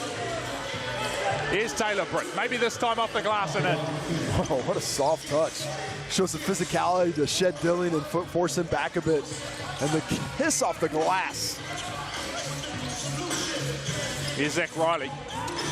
Throws it to Dilling and picks up some heavy contact. Dilling's good from the corner, but Zach Riley tumbling to the floor. Who's this one going to be on?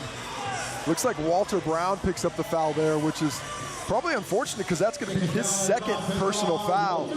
As Todd Withers was like, don't give that one to me, but probably would have been a little bit better off because it would have been his first.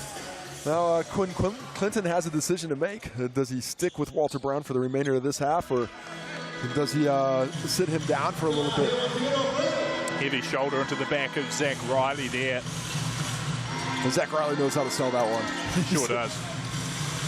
Chris Johnson collects it, gives it to number 13 and slots it from beyond the arc. Zach Riley also knows how to do that. Picks up right where he left off in the first quarter with another triple. Taylor Britt to the rim. Back-to-back baskets for him. Well, 1 for 7 to start, 2 for 2 to open up this second quarter. And suddenly that Rams offense is right back on track. Here's Dilling, looking for space, finds it, in off the rim. Oh, gives him a little show. You go, I finish. Rob Dillon using his speed to get into the paint to get that bucket. Here's Britt. Well, Britt's taking it personal. Jump ball called. Gonna have a wrestle for it. That's gonna stick with the Tuatara on the possession arrow. Rob Dillon and Taylor Britt, a little bit of a game within the game right now. Attacking each other on back-to-back positions, and I'm a little bit chippy on that one already. Well, it's appropriate, isn't it, for an Auckland-Canterbury matchup? Anytime you got the B's against the C's. Not the gangster style of colors, just blue and red. Dilling. Withers picks up the foul, little too handsy. Gets that, just had that hand wrapped around the hip, and Chris Johnson is able to sell the inability of his to get out of that contact quickly. Looking a bit exasperated there. Withers at that foul. Yeah, well, once you get the grab on the hip right in front of the official, though, that's going to be a whistle that's going to come your way sometimes. Johnson, nice pass to Riley, just sort of loses it. Still there for Auckland. Here's Dilling, finds a lane up to the basket and can't quite lay it in, and Withers is really unhappy. I didn't think he touched him. He swiped at it, but I didn't think there was contact. Todd Withers picks up 2 fouls in 2 plays here, and suddenly foul trouble is becoming a little bit of important for the Rams. Take another look at it. Where's the contact? I mean, that's all Dilling pushing him off. The only contact was Dilling's offhand, his right hand, forcing the Withers away. Unfortunate for Todd Withers there. Dilling converts the first from the free throw line.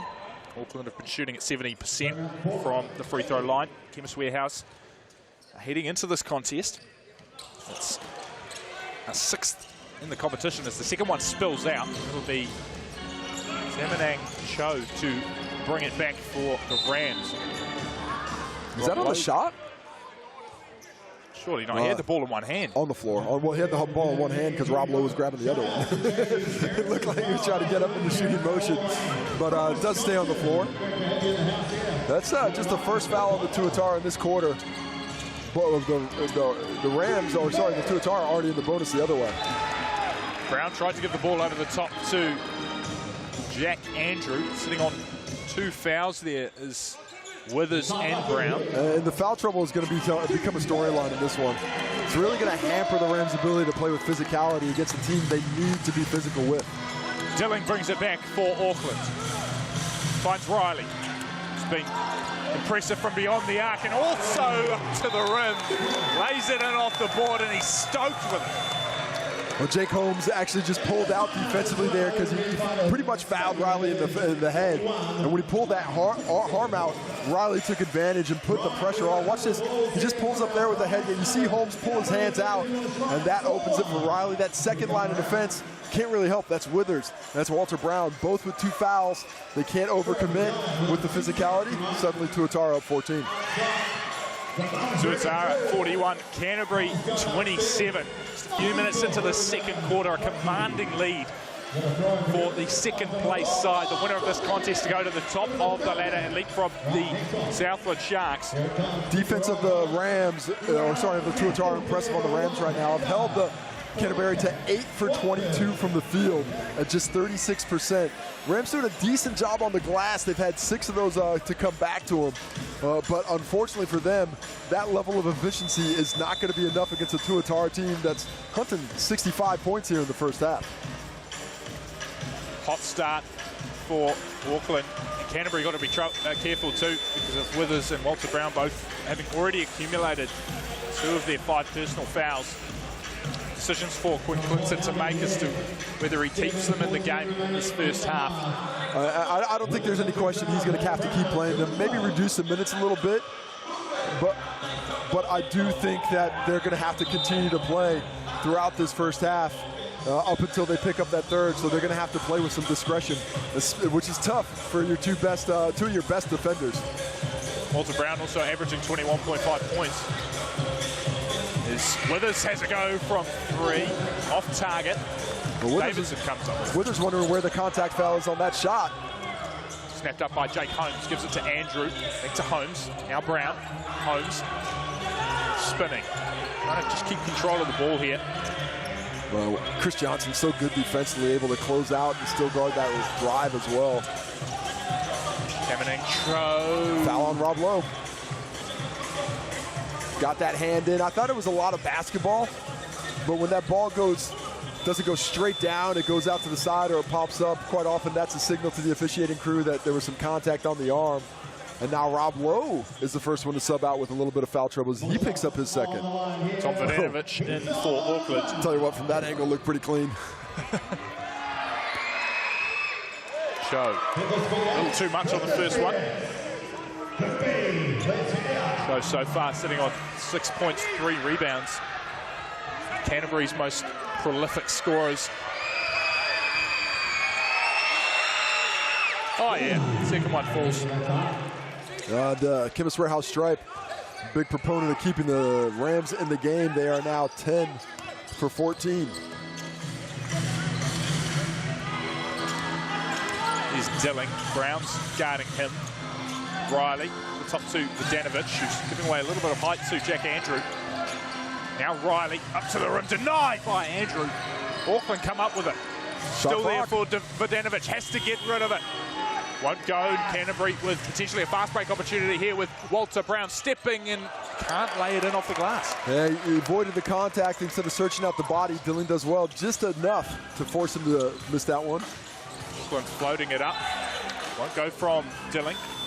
Are they saying that's Rams basketball? I thought that was off one of the red jerseys, but that's going to stay here. Dylan gets his hand in and pokes it out.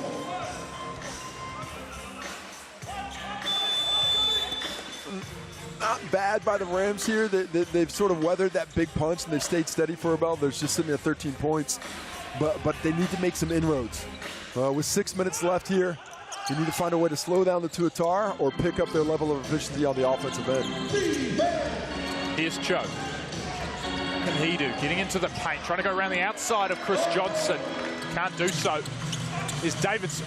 He's hot in the first quarter. Dilling from three. Oh, yeah, doing. Unselfish pass there by Isaac Davidson. He's been so hot and hasn't actually had a shot since he had 11 points. And now it's Josh Dilling, who's just up to 10 points now. A couple of rebounds as well is Cho.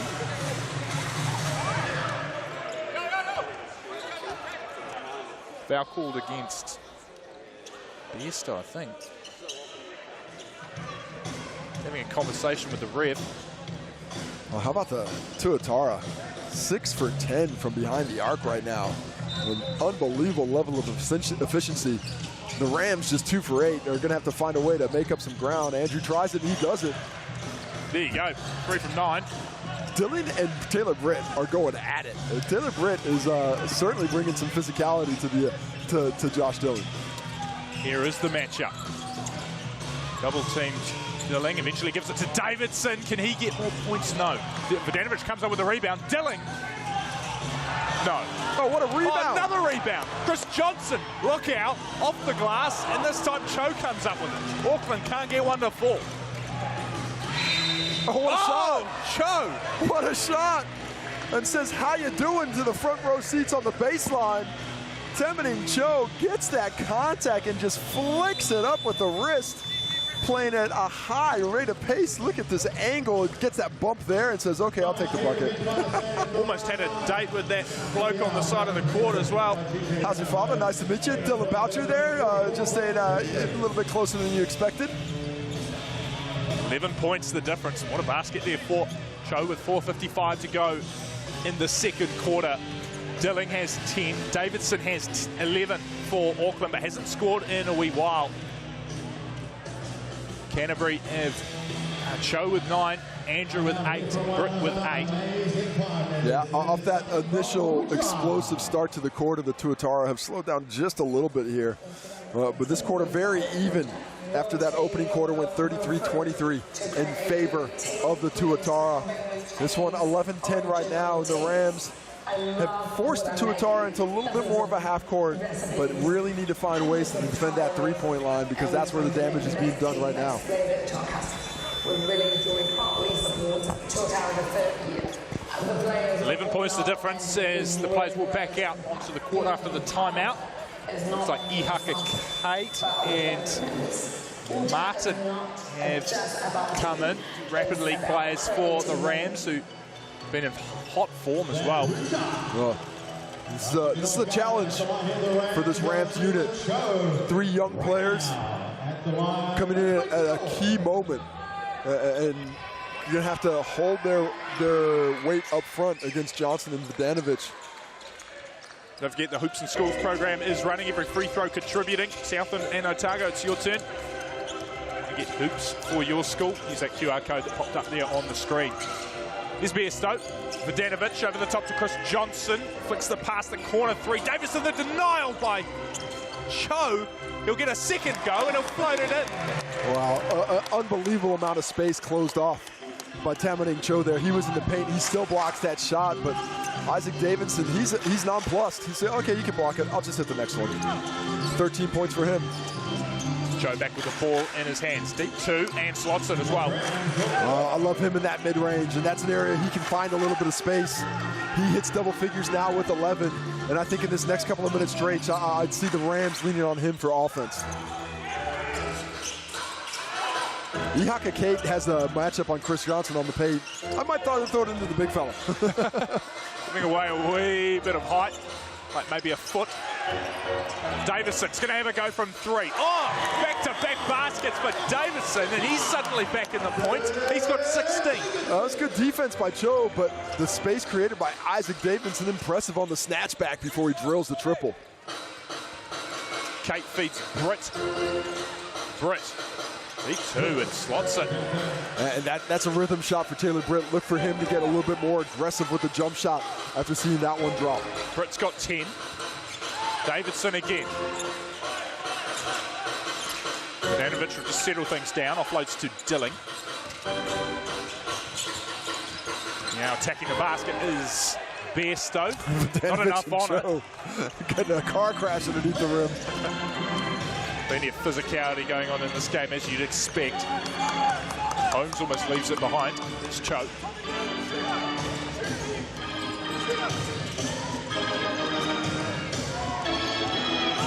Driving towards the rim is Britt. Lays it in off the board. He's up to 12. Remember when Taylor Britt was 1 for 7? Not so much, now up to 4 for 10. Danovich puts it in off the board. Thought he was going for the slam there for a second, but the defense arrived.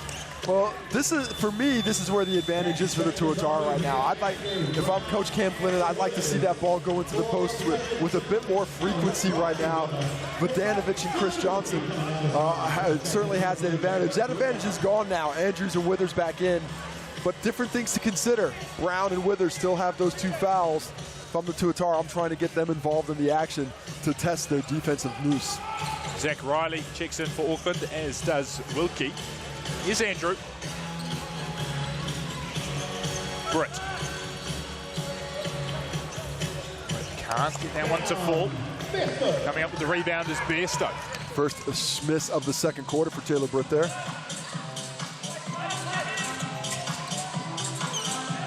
But Danovich will have a go from beyond the arc.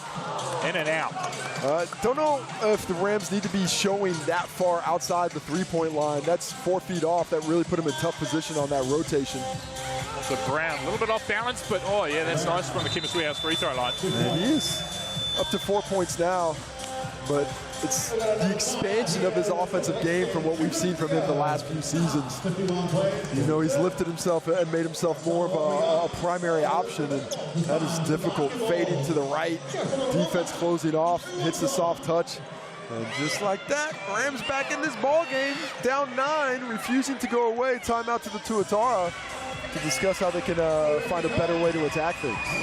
Much tighter second quarter. Auckland leading at 18-17, but the damage really was done in that first quarter. 33-23. The Rams don't need to just go toe-to-toe with Auckland now. They need to get the ascendancy.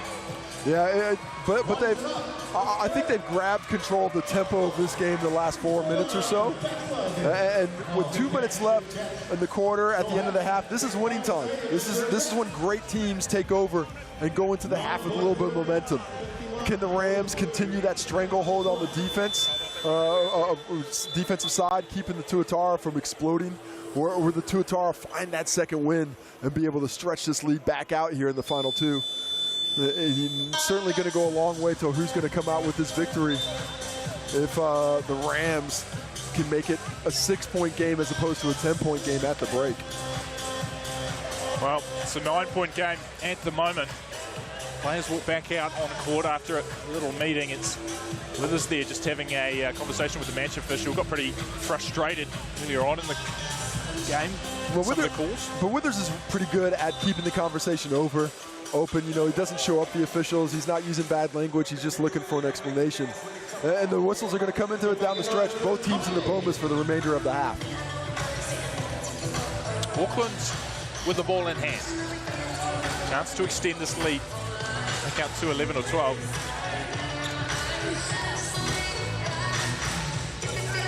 For Danovich. Riley. Look for Chris Johnson, but instead it's Bairstow floating it up, won't go, and Johnson hits the deck hard. That's going to be 3 on Withers. He got a hand up. He's fighting for the basketball. Just a little bit unlucky when he gets that tip to get the arm of Johnson afterwards. CJ off to the Chemist Warehouse stripe, and Todd Withers off to the bench. Shake of the head too from Todd Withers as he exits the game, and it'll be a chance at the Chemist Warehouse free throw line for Chris Johnson. And of course, every free throw counts this season, all thanks to the Chemist Warehouse and the Hoops in Schools program. And the next region has opened up, South and Otago. Get in there. See if you can't get a hoop in your region at a school near you, all thanks to the Chemist Warehouse and Basketball New Zealand.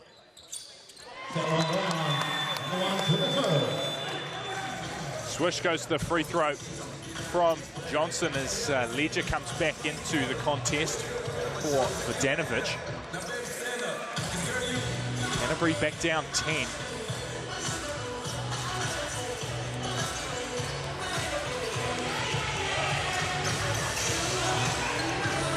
Taylor Britt feeds Holmes on the outside, and Holmes is good from the corner three. Well, big shot. Another assist for Taylor Britt, who's got the offense going with 12, but also 5 assists in the ball game, 4 in the first quarter.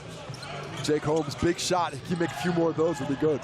Johnson, nice pass to Ledger, couldn't lay it in off the glass. I thought Walter Brown might have got that as a goaltender or a basket interference, but Ledger needs to go up and pound that one home to make sure he makes it. Here's Walter Brown. We'll have a go from beyond the arc. Won't go, and Besto comes up with a rebound. The Tuatara are going underneath these screens. That's in the scouting report. You can see it now. This is how they want to guard it. Lucky to get that one not hit. Besto using that physicality. Taylor Britt picks up the foul there. That's going to be 2 on him now. Walter Brown also sitting on 2. Or is that Walter Brown? Sorry, was that his third? No, he'd be out of the game if it was his third. He was on the sideline. So. Just saw the way he was complaining. I was like, oh, maybe it is him. So Cam Gilligan also having a word with the match official. Well, everybody's angling. Everybody's working those corners.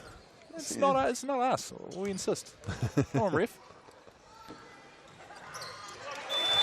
Besto slots it. It's going to be interesting to see how Sean Bairstow reacclimates himself to this lineup. You know, I know Cam Glidden really wanted him to get aggressive on the rim while also working on that range, getting things from deep. But it's always tough to get that rhythm back after a long absence. Show all the way to the glass and lays it in nicely. Beautiful Gortat screen by Jack Andrew there. Just completely takes Chris Johnson's shot blocking ability out of the play to allow Cho that finish off the glass. Here's Dilling, finds Riley. Corner 3 opportunity for Dilling. Oh, that's yes! Big. That's big. It's back to 10. The Rams have a timeout if they want to use it. Looks like they're going to let it fly. 9 on the clock. Cho with ball in hand. Canterbury down 10. Can they finish the quarter with a flourish? Here's Britt. Got to get a shot to go. Taylor Britt puts it up off the back of the rim. Looking for the call. Won't get the call. And it is the Auckland Tuatara who lead the Canterbury Rams 57-47. The end of the second quarter. South NBL contest, the winner to go to the top of the ladder. Hopefully hear from someone in just a second. Taylor Britt with 12 points. Looks like Casey is over there with Davidson, so we'll hear from Davidson in just a second. Well, I'm here with Isaac Davidson, who got off to a great start. What's it feel like to get going early, and how does that set you up for the rest of the ball game after that 11-point flurry to start things off? I mean, obviously it feels really good, but I mean, it's really dangerous with a Canterbury team like this. You can never feel too good, and we could see we were up by double digits, and then they've kind of come back really tough. So we got to come into this second half and make sure we can try quell their fire real quick. A lot of activity on the offensive glass for the Rams. It obviously takes a team effort, but how can you lower their impact in that area? Yeah, I mean, we know they jam, but we came out and we weren't prepared for it. So make sure we just got to get a body early, and we also got to help out Chris. They run a lot of actions to mess up the big guy, so we got to make sure we help out the bigs as well and not just be lazy as a guard. Appreciate the time. Good luck in the second half, Isaac. And there we go into halftime with the Auckland Tuatara maintaining a 10-point lead, 57-47 after 2.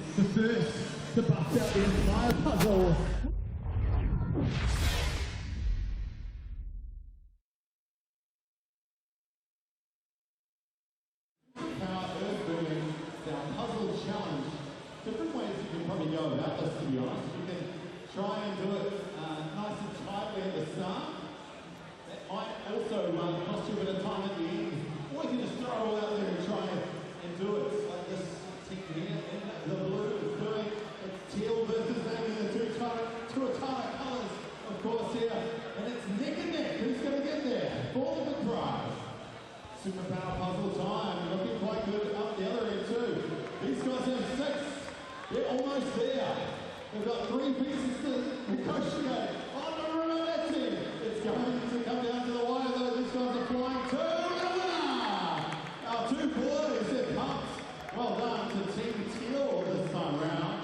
They are our champions. The 2 boys getting up happy. And thanks to Superpower Eventfinda for this one. Awesome sponsor.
Guys, this one another special fan is going to come out and play our shuffle game here on the big screen.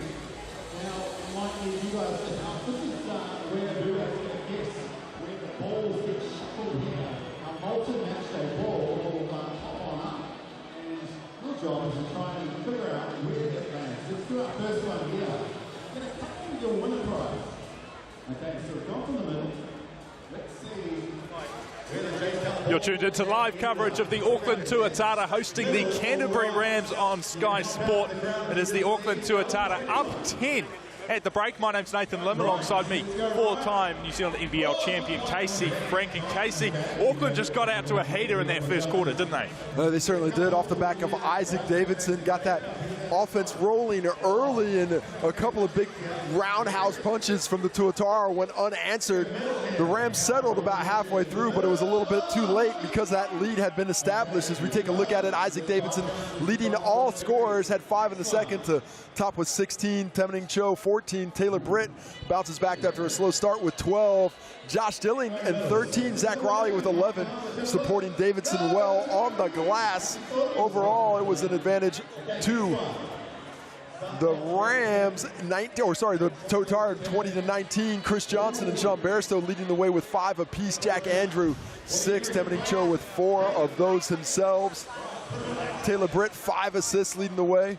A bevy of Tuatara players on 2 apiece. And not a lot of, the ball not doing a lot of the work right now. It's a lot of one-on-one, people attacking the rim, staying at home on those shooters. A lot of blocks on the Rams side, none surprisingly for the Tuatara, who are normally up there a bit in that spot. 4 steals for the Rams in total. Brown, Cho, and Dilling 2 apiece. And those are your Chemist Warehouse halftime stats. All that said, the one that's impressing me so far, the 50% shooting for the Tuatara from beyond the 3-point line, and 14 free throw attempts for the Rams. Those 2 aspects are making it are key for both those teams' fortunes as this game goes forward. 100%. It's the Auckland Tuatara up by 10 in this top of the table South NBL clash. Stick with us on Sky Sport. We'll be back with the third quarter in just a few moments.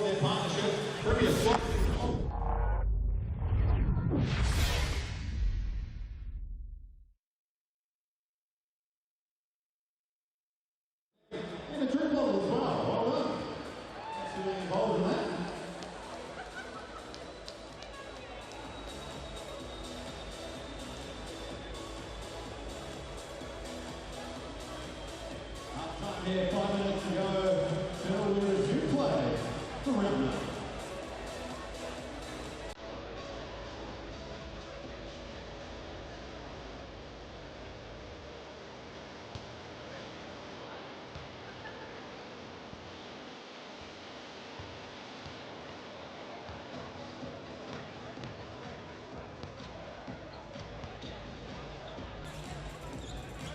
Okay, let's squeeze in one more activation. It is the Wucha Challenge, the Drink Challenge. Looking forward to this. Let's come out on call for this one. We'll stay this up to the warm-ups. Who we got here? Jared. Welcome, Jared. Now, have you seen this before? The Wucha Challenge. Now, I'll show you how it's done here. Look at that amazing artwork up there. This is how it works. You're going to try and get the correct flavour of Wucha there. You'll be able to have a taste in a minute. But first, let's see which of the flavours that could potentially be here. We've got strawberry peach fruit tea, lime and jasmine tea. What do you think?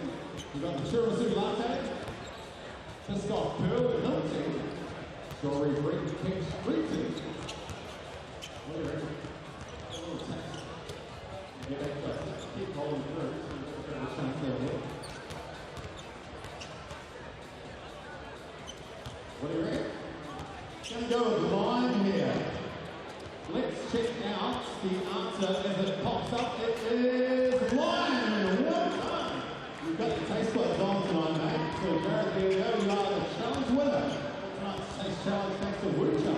Enjoy it. You've also got a couple of prizes for guessing it correctly as well. Thanks to Wucha. So yours, mate.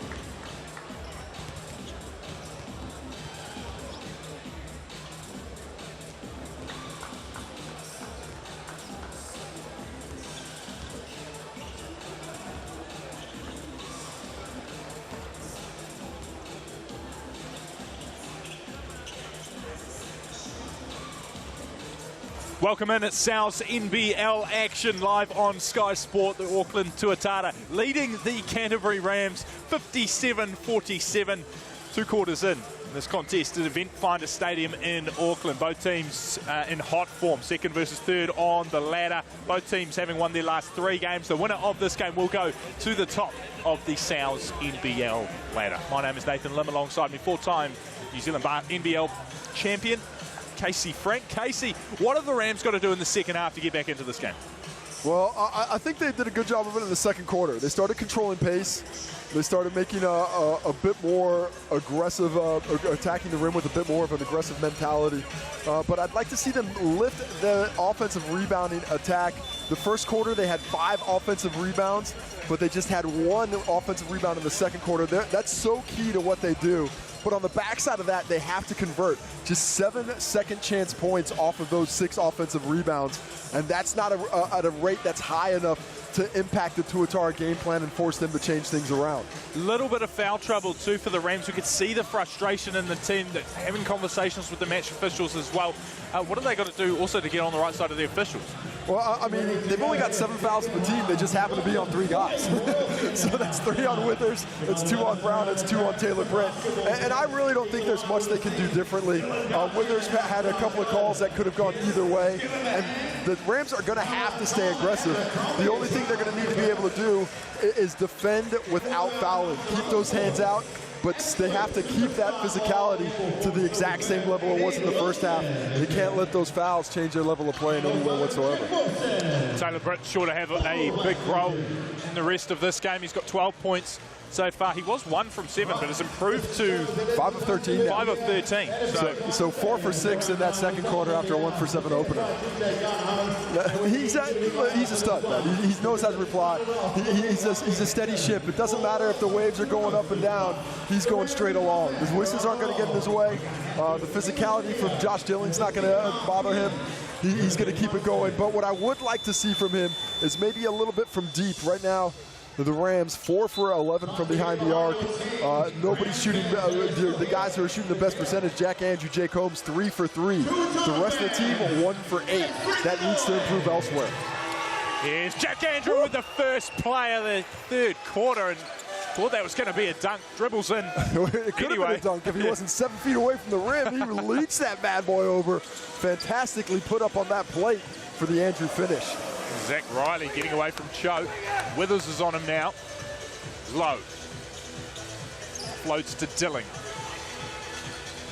Dilling finds Davidson, who's been good from beyond the arc. That one won't fall, but Low coming up with a rebound and lays it in off the rim. Well, remember how I said at the start of the game that the Rams were so good on the offensive glass? Well, that's the 8th offensive rebound for the Tuatara and their 9th point off those second chance opportunities. Here's Britt trying to go all the way to the basket, and that's beautiful, the little up and under. That's just a great finish. He uses the quick one to take away the shot blocking ability of Johnson and uses that offhand just to shield the body of the big man. Rob Lowe. Good defensive communication by the Rams, switching without chatting. Crowded in there, but Dilling still finds a lane. Right. Well, it's a little bit tough for a defender when that left-hander goes hard that way. You expect him to come back to the right, but that left hand is a cheat code. Withers, chance for 3. Off the front of the rim, off the backboard, and into the breadbasket of Riley. Bring it back for Auckland. Rams need one of those to start falling. Withers now 1 for 5. Almost picks off the intercept there. It's Cho, but falls for Davidson in the paint. Finds Dilling. Dilling, ooh, a bit of contact in there, ends up throwing it straight to Withers, and now here's Cho. That was Brown playing with fire on the second foul. Lays it in as well, does Cho, makes no mistake. Man, he's strong. He just finishes strong. Has the ability to get right into the body of the defenders and dislodge them, create some space. Need more of that from Cho. Dilling. Trying to organise Johnson. Ball across to Lowe. He'll have a go from 3, and Rob Lowe.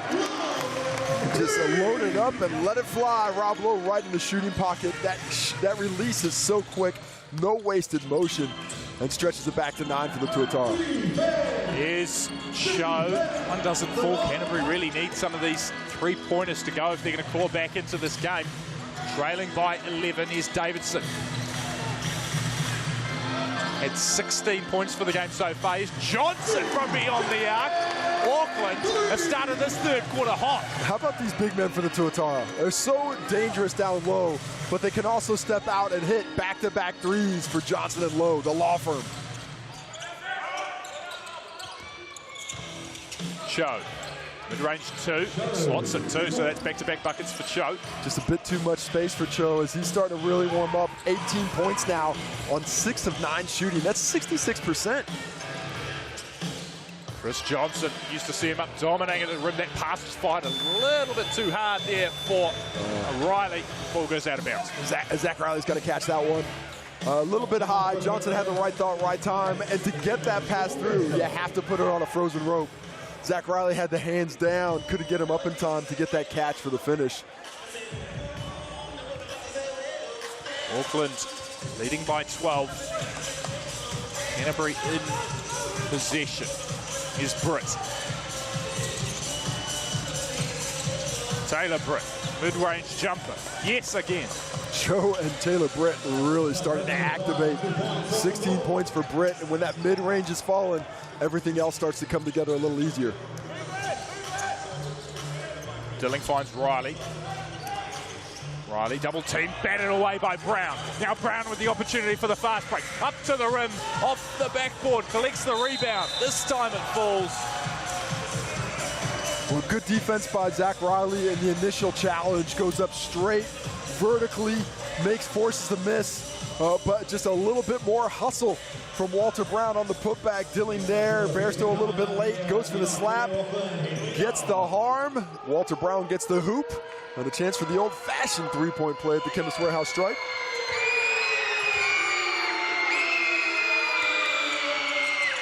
A lot of high-pitched screaming going on in Eventfinda Stadium. It's a bit disturbing. It's too much for me right behind me. Yeah, I need to send the volume down a little bit, actually. 7 points for Walter Brown now. Here's Davidson driving. Looks outside to Lowe. Can he hit back-to-back threes? You betcha! Chris Johnson, Rob Lowe, 3 threes and four trips. Auckland just keeping the pressure on this scoreline. The difference is 10 again, and Canterbury have to convert at the other end. Here's Brown. Ball goes loose. A little bit of contact there, nothing called. Riley comes up with it. Now Davidson. Davidson to the rim. Too much on that. The foul is called. Sean Bairstow gets in the way of Jack Andrews. He's trying to attack, and you can see a little bit of fatigue set in on that possession for the Rams. They've been rotating bodies as much as possible, but still gave up a transition opportunity or two there.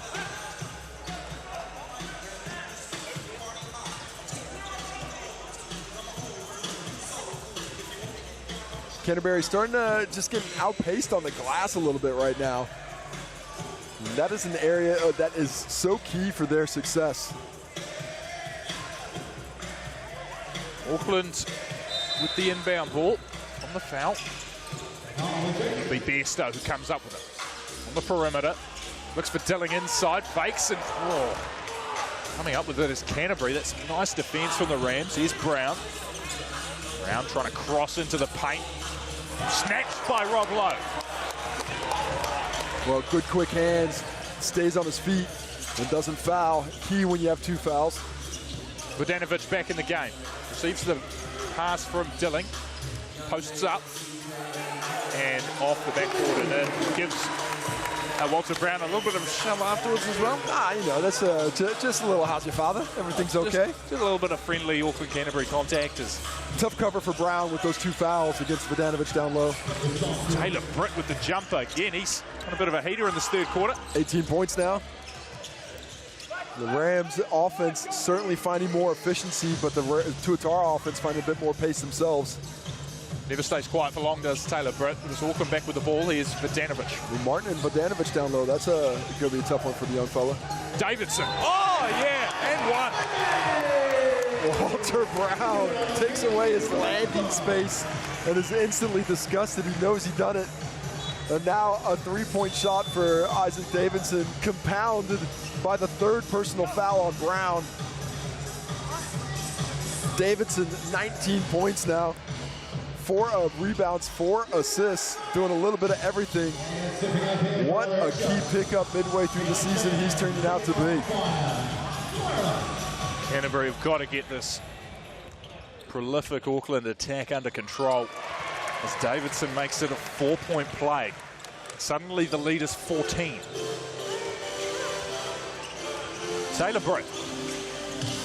Haka Kate back into it. Britt gives it to Holmes on the perimeter, and Jake Holmes, he's so good from that corner 3. Trey ball corner pocket, 3 for 3. Jake Holmes is finding the range and a key bucket to keep the Rams within touch distance. Wow, could Jake Holmes play a role for Canterbury in a potential comeback here? Here's Dilling, try and float it up over the top, and it is Holmes who with the tip. With the tip, yeah. Britt. Mid-range 2, and again, Taylor Britt. Tell you what, this is a treat offensively. Get out the knife, because that mid-range jumper is butter right now. Spread it all over. Bairstow. Low, posts up, and just dunks the teabag. I think the more of that for the Tuatara. If they're going to try and guard Rob Lowe with Ihaka Kate, it's just not going to work. Britt falling. Ihaka Kate and Tommy V getting into it. Ihaka Kate came down full speed and ran right into Tom Vodanovic on that break, and then had a little bit of extra activity for him underneath. Tommy V's got to understand, man, this is what you've done to players for decades, man. You know, fella's just trying to bring back some of your own medicine. And see underneath afterwards, Ihaka Kate with that shove underneath. Tommy V's giving him a little warning. None of that, young fella. He gives him a little shove back too. Love to see it. Well, you know, Tommy V's a vet, so the one you really come to is, hey, young guy, keep that up. I'm going to put you in pain. And it's going to come your way. It's not here. It's later. I like it. The Rams trying to be agitators. These young guys off the bench trying to bring some passion. Get this Tuatara team that's playing very composed a little bit off their game. Turn it into a dogfight. Taylor Britt makes it 2 from 2. It's up to 22 now. Where was that 1 for 7 start? I know. I mean, but you know he's going to be okay. You know he's going to be okay. He's such a under control player. Bairstow spinning all the way. What a display there from Sean Bairstow. He might have majored in English because he put some major English on that one. Oh, that was nice. Here's Joe. There's Ihaka Kate gets the call on that one. Zach Riley sort of baited him into it. But that was also set up by Tom Vodanovic talking to the officials that last possession. Hey, he's coming through. He's just working his way through. And Ihaka Kate just needs to find that fine line between imposing yourself physically but doing it within the realm of the rules of basketball. Hey, wasn't it you who said, oh, you got 5 personal fouls, may as well use them all. Especially when you're off the bench. Yeah. Drop the shoulder. Can't take him home. Joe comes up with it, fires the ball to Martin. Vodanovic is on him. Oh, wow. Joe is beside himself. Oh, you can't call that to me, you can't call that a travel because the contact Vodanovic put on Martin when he's trying to put the ball on the floor. If he doesn't have the contact from the defender, that he's putting that ball on the floor cleanly. So from my perspective, technical foul on the Rams on Coach Quinn Clinton. Oh, dear. And we'll take a look at it. Look at that contact. Now, that, to me, if that's a travel, it's because of the defensive impact and him being impeded by the defensive player there. Not the way the official rating crew sees it. The Rams argue the call a little bit too long and get pinged with the technical for it. And that's going to compound this little run that the Tuatara are on. Such little margin for error against a Tuatara team that is certainly looking like one of the best 2 teams in the cup. This game's been very even for most of it. The second quarter was 24 all. This quarter, Auckland currently leading 23-22. It was just that opening quarter where Isaac Davison especially hit back-to-back-to-back baskets. Auckland getting out to a 10-point lead. But since then, it's been blow for blow. But it has been, but it hasn't. We've seen the Tuatara go on these little mini runs. The Rams came back, and what happened? The Tuatara hit 3 threes out of 4 possessions. You know, so it's those little bursts of action where the Rams haven't been able to make those inroads because of those punches and bunches that the Tuatara have been able to come out. So yes, when you look at the overall score of that second quarter, it seems even. But remember, the Rams closed that gap, and the Tuatara expanded it at the end of the quarter. And then once again, coming out, the Rams closed that gap and once again extended. As we see the freebie go in. And shout out to the Chemist Warehouse Hoops and Schools program. Every free throw counts this season, thanks to Chemist Warehouse. At Southland Otago, funding rounds open now. Get in quick. Find out if you can't get a hoop for your school. All thanks to the Chemist Warehouse and Basketball New Zealand. Here's Riley. Bringing it back for Auckland in this third quarter. A lead of 12. Do the Rams have a response here? Bairstow flinging the ball to Johnson. Here's Riley from beyond the arc. That would have been a dagger. Really nice rotation. That's the kind of defense the Rams have to keep going. Cho has it. Davidson defending him. Here's Ihaka Kate on Chris Johnson, the denial. And it's just tough to challenge the shot blocker and want to land on 2 feet. If you go off 1, makes it a little easier for him to get to it. Ball back in the arms of Johnson. Kate defending him, giving away a lot of height. Johnson doesn't manage to put it in off the board. Tip of the cap to Ihaka Kate. He's being asked to play a heck of a role right now, guarding Chris Johnson in the post. He's walking away a little bit disappointed, but I love the minutes that he just brought. Yeah, he gets his shot blocked on this end. Who cares? Who comes down and look at that fight. He's given up well, what we want to say, 7 inches, 30 kilo, and he is not backing down. Here's Johnson. Look out when he's around the rim. And commentator's curse. Show comes up with it. Well done by Withers to challenge but not foul. His 4th foul would have been very detrimental to the Rams' chances. Show fires the ball out to Holmes. Holmes is a threat from 3. I don't know about looking off Taylor Britt in the corner. Kick that one on, young fella. He's wide open. Get it to him. Bairstow bringing it back. Finds Vodanovic. All over the top. Nicely there for good challenge. Riley. And plays it in despite some contact there with Kate. Good patience by Riley. Martin stays on the floor. Ripped off there by Riley. End-to-end stuff. And Withers coming up with it though is Jake Holmes. Show. Couldn't get that kick out. Martin's got it. Vodanovic, Riley in there trying to frustrate him. But Tuatara playing with a lot of physicality right now on the defensive end, and it's being matched both ways. This has finals level intensity to it. As Martin takes a blow. Does there, bit of contact. A lot of contact, but I think it was that reach from Riley on the weak side. It wasn't the contact inside. Walter Brown, a little too much wheat mix on that. Bairstow bringing it back. Looking for space. Bounce pass to Vodanovic, who wasn't there. Miscommunication. Well, he was there, but Tommy V was looking for the rebound. He thought Barry, you could see that he sealed it up. He had that spot. Instead of continuing his run to the rim, he started sealing for rebounding position. Nice thought by Bairstow, but this is part of his reacclimation into the lineup. He's got to relearn where these guys like the ball and where they're looking for it as well. 40 seconds to go in the 3rd quarter. Can Jack Andrew do? He can lay it in off the glass. Beautiful deep post catch there. Just seals Bairstow and completely takes his defense out of the play. Bairstow on show. Finds Vodanovic this time. Posts up. Gives the ball back to Bairstow. Thinks about the 3. Eventually gives it back to Vodanovic and can't lay it in off the glass.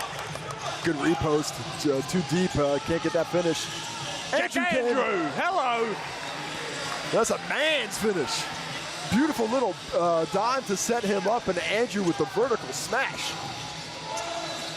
Dilling, looking for space, spinning, puts it up off the front of the rim, and that'll do us for the 3rd quarter. The Auckland Tuatara maintaining this 10-point lead. They have an 83-73 lead heading into the final quarter at Eventfinda Stadium in Auckland. Stick with us on Sky Sport. We've got the 4th quarter coming up for you in just a few moments.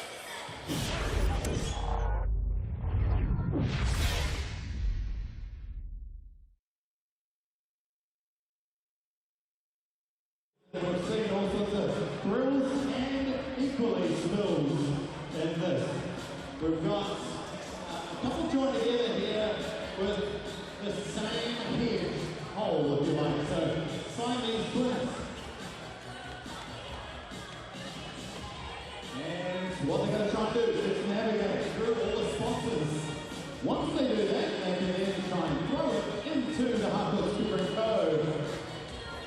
Little house there, and they'll score the prize. Are we ready? Are you guys ready? 3, 2, 1, let's roll! They were bordering the little man gets dragged around like a trailer on the back of those. Put it next up here. But he's keeping up nicely. Slide the cross. Oh! What a sense good. Here we go. We're actually here already. We're making sure the fight can get through. Harris looking good now. Oh, no, still there. It's dragged gold. Get into the second place prize. Nice.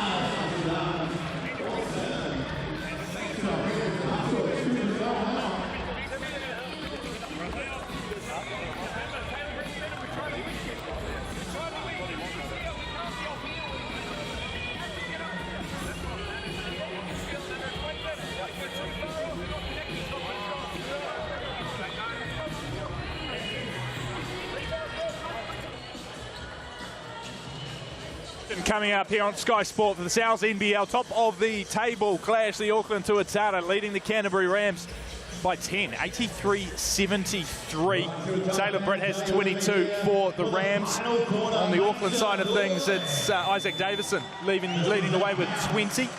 Josh Dilling has 15. Canterbury potentially a little bit dependent on the likes of Cho and Britt to score. Jack Andrew has 14 though. Yeah, we haven't, probably the guy who needs to step up a little bit down the stretch is Withers. If he could find a way to get a couple of buckets going as Taylor Britt just slices and dices through the lane. But Withers getting going from deep would go a long way towards changing the defensive rotations of this Tuatara team here in the fourth.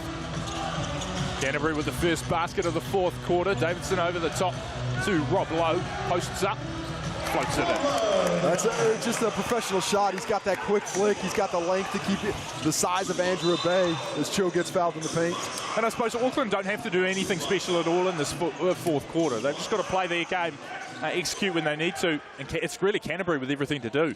Yeah, I think first and foremost, take care of the basketball.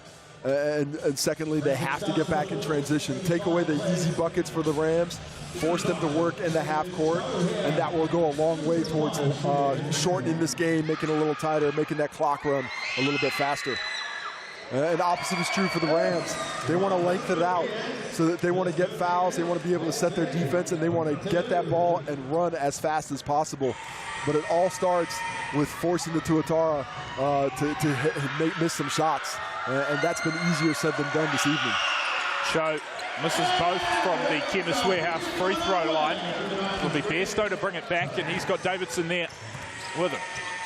Dilling almost snatching it was Holmes. Bairstow. Crowd telling Sean Bairstow to put it up. Does so off the glass and in. Sean Bairstow always comfortable with the drive, has great athleticism and size to get those finishes at the rim, and gets another one there. Bairstow's got 8 plus 5 rebounds. Here's Cho driving to the glass. The contact there with Bairstow. Good effort by Bairstow. Comes off that screen, and Cho has him in jail on his back, but he works hard to force his way back around. But just a little too aggressive on the challenge. A bit of contact as Temening Cho is showing a knack to get to the Chemist Warehouse strike here in the fourth. Temening Cho laid in off the glass. He missed both his free throws just before. This one dribbles in. Breaks the streak there. And Devon get one free. Cheese or pepperoni? What is your favorite?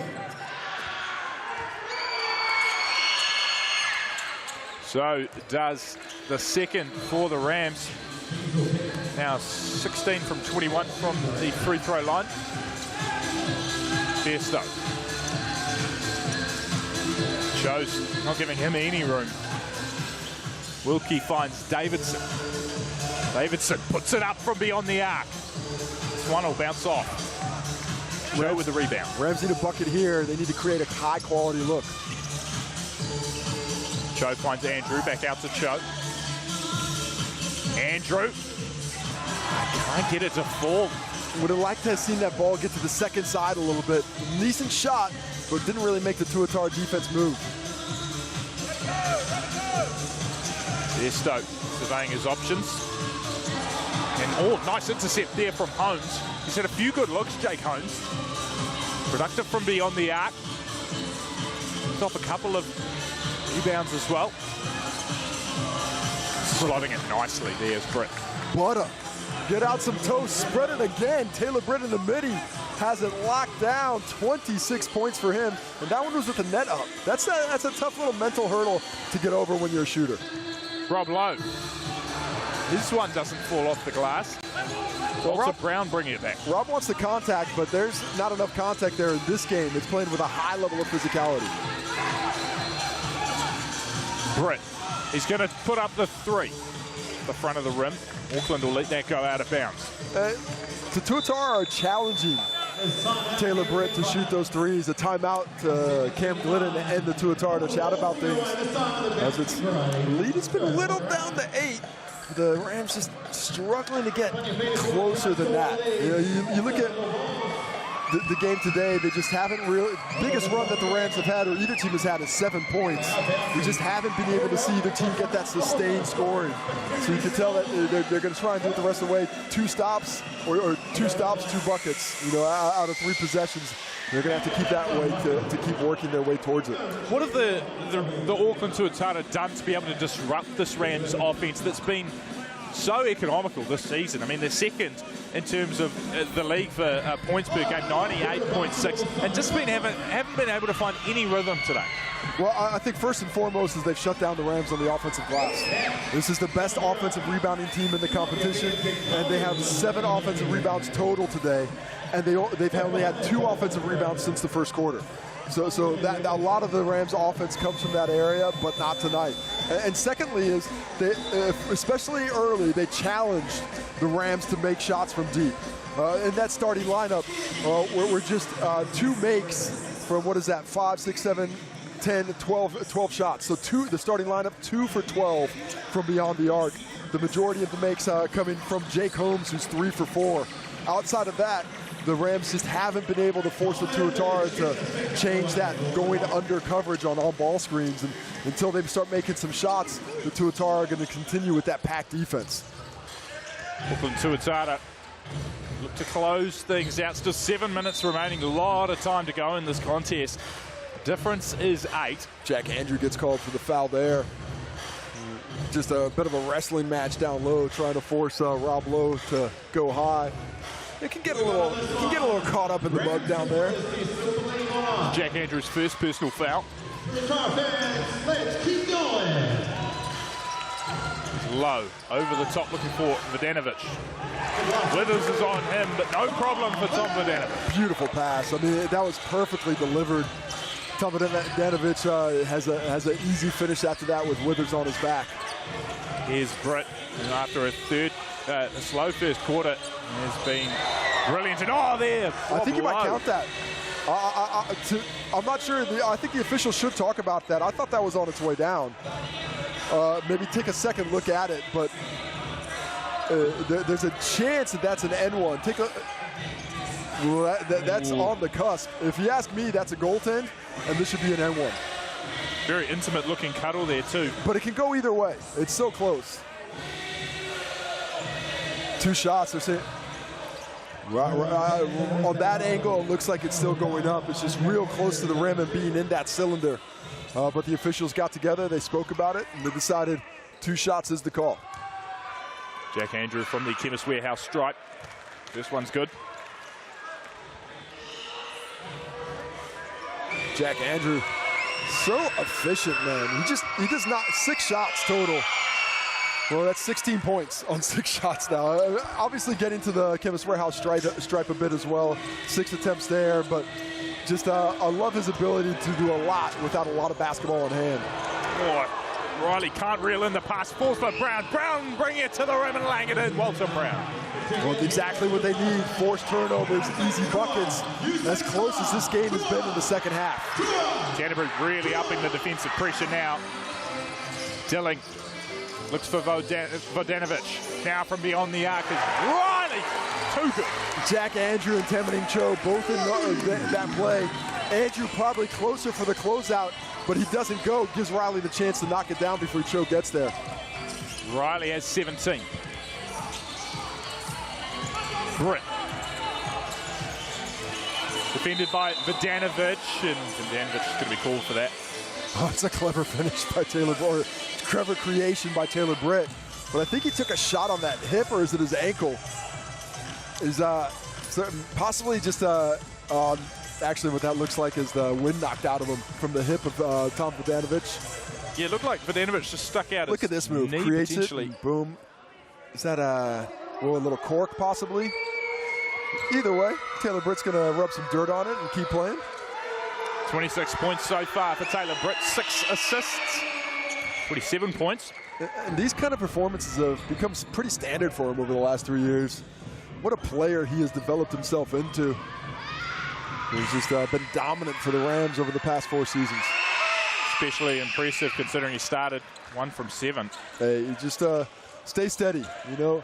It's going to come back to the mean eventually. That's one of the great things a young player can learn is You're only as good as your next shot, not your last one. So just stop thinking about the last one. Nice deflection there from Cho. Comes up for Walter Brown. Cho around the rim, and he'll just lay it in nicely. Well, Josh Dillon has to be better with the basketball. He's the point guard of this unit. He's got to take control. Suddenly it's 5 points, and this Tuatara squad is looking flustered in the half court. Bairstow with ball in hand. Switching on to him was Withers. Low over the top to Vodanovic, and again off the glass. Loves it to Tom Vodanovic. Walter Brown probably lucky not to get a foul there on the landing zone. We'll put up a jumper in. He's clinical. He's up to 11 points now, but he's certainly feeling more comfortable here in the second half and getting more aggressive because of it. Tell you what, with 5 to go, Canterbury clawed this back to a 5-point deficit. So this game is definitely on. Offensive foul, Rob Lowe. He got called for that. Temening Cho caught him that hip. It's a play bigs like to say, hey, I've got the ball. How can I make an illegal screen there? But watch this hip rotation on him. See how he rotates out of it and gets him with his outside? He leaves his cylinder. You can be a screener with the ball, but you still have to stay tight. And once he pivots that hip out of it, isn't set to make that contact, it's a turnover and a chance for the Rams to cut this to a one-possession ball game. Jake Holmes back on the court. Ball is with Britt. 5 the difference. Britt all the way to the rim, and it's a 3-point ball game. And that's a 30-piece for Taylor Britt driving this comeback. If I'm the Tuatara, I'll get a timeout. Bairstow loses possession, and Withers. Because right now, the Tuatara do not look comfortable bringing the ball up the court. They're very fortunate to have that whistled. And that's the 4th personal foul there. Was that on Withers or was that on Brown? I think it was on Brown. I think he's picked up his 4th personal. Johnson back on the court. Is Riley to the basket. The denial from Brown. Coming up with it is Riley. Can he float it in? No. Cho with the ball. Wow. Canterbury have clawed this back beautifully. Here's Withers beyond the arc. That would have been huge. And Withers had it lined up the whole way. He loves that shot. Confirmation, it was Todd Withers with the 4th personal foul. Nervous times here for Tuatara coach Cam Glidden. Dilling, his 3 comes up short, but Johnson's got the rebound. Bairstow thinks about it, will drive to the rim and off the glass. Withers playing with fire. He has to be a bit more careful with 4 minutes left. Big shot by Sean Bairstow to give the Tuatara a little bit of breathing space. Bairstow on 3 personal fouls. Ooh. Contact there between Cho and Dilling. Tuatara just being a little reckless defensively here in the 4th. You don't need to be that tight on the coverage. You don't need to be so handsy away from the basketball. Just a little under 4 minutes, but the Tuatara have put the Rams in the free throw line for the rest of this quarter on fouls in the bonus. We'll have a timeout, but this has been a massive 4th quarter for the Rams, who lead at 18-11. Down 10 heading into the last. The deficit is now 5. And a big final 3.5 minutes here. The winner of this game will go to the top of the ladder, leapfrog the Southland Sharks. What do you think Auckland will be talking about at this point? Well, first and foremost, ball control. We have to take care of the rock. The reason they've come back into this is because we've given them 4 live ball turnovers that turn into points. So who can I trust? If I'm Ken Flynn, I'm looking around that huddle saying, who can I trust to bring up the ball? Which one of you guys are going to stand up to the pressure right now? Because Bairstow, Dilling, Riley, they've all had bad turnovers during this stretch. But take a breath. Know the pressure's going to come here, and bigs, flash back to the basketball, make yourself available. On the defensive side, you need to defend without fouling, because those easy freebies from the stripe have kept the scoreboard ticking for the Rams here in the 4th. Conversely for the Rams, put that ball in the hands of Taylor Britt, let him work off the on-balls, everybody else space, and hit the glass, and then keep up the defensive pressure. If we can force a turnover, push the pace, attack in transition, and see if we can't get a cheapie.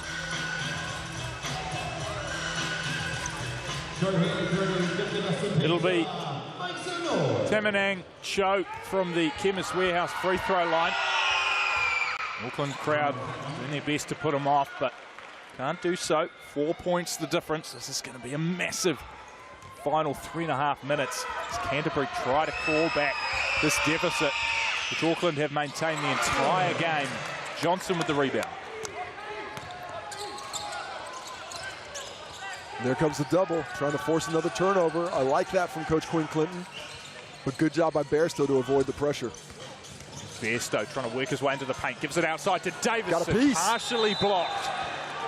Oh, that's a illegal box out on Cho. What did he do wrong? He's got his back to Riley, who's coming in with a lot of aggression. But that's going to be the 3rd personal foul on the Rams this quarter. And 2nd for Cho. Professing his innocence. Why did, to me, Zach Riley's coming from behind. I don't see the problem with boxing out.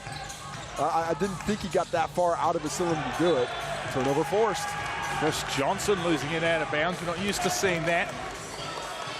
He hasn't been at his destructive best today, Chris Johnson. Just a couple off the board. That's 5 turnovers in the 4th quarter for the Tuatara. Coming into the quarter, they had 9. The Rams have lifted the pressure, and the Tuatara starting to wilt a little bit under the heat. Here's Taylor Britt, who's been on a heater, laying it up. What a challenge. Chris Johnson. Oh my goodness, he accelerated so high on that leap. Ball's there for Riley. Johnson wanted it. He wanted to let that one fly. Difference is 4.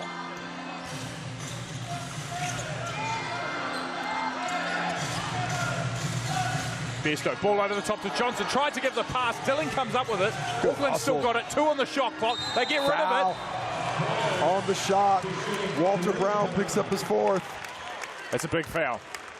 That could be the game right there. A decent challenge, but Brown goes for that extra flick and gets the arm of Zach Riley. Zach Riley sitting on 4 fouls of his own. A lot of body there, too. Walter Brown, that's his 2nd foul on a 3-point shooter today. Johnson subs out for Lowe. Rob Lowe on 4 personal fouls as well. Quick uptake on the foul trouble. Zach Riley, Rob Lowe on 4 for the Tuatara, 3 for Vodanovic and Dillon and Sean Bairstow. For the Rams, 4 personal fouls for Todd Withers, 3 for Walter Brown, 2 for Britt and Cho. Nobody else in trouble. Riley converts in the 2nd. Zach Riley hasn't had his biggest offensive game today, but efficient. Good with the basketball, 6 for 11 from the field. 20 points now as he hits 3 clutch free throws. And he's perfect from the line on the night at 5 for 5.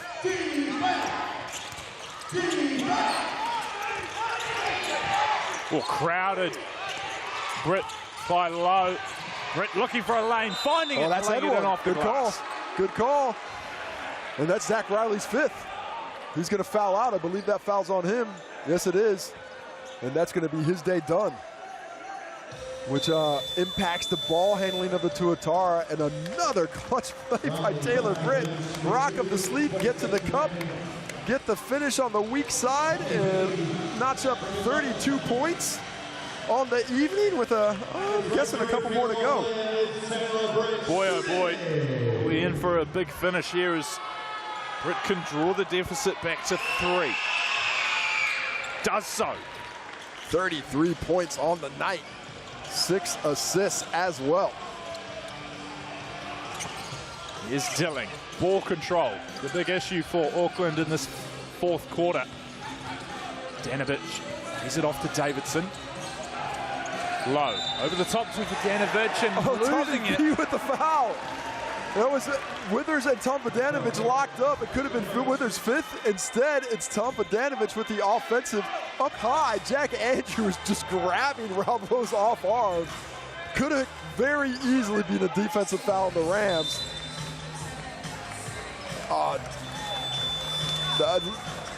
To me, that's a no call. Probably would have been a turnover anyway because Vodanovic couldn't get it.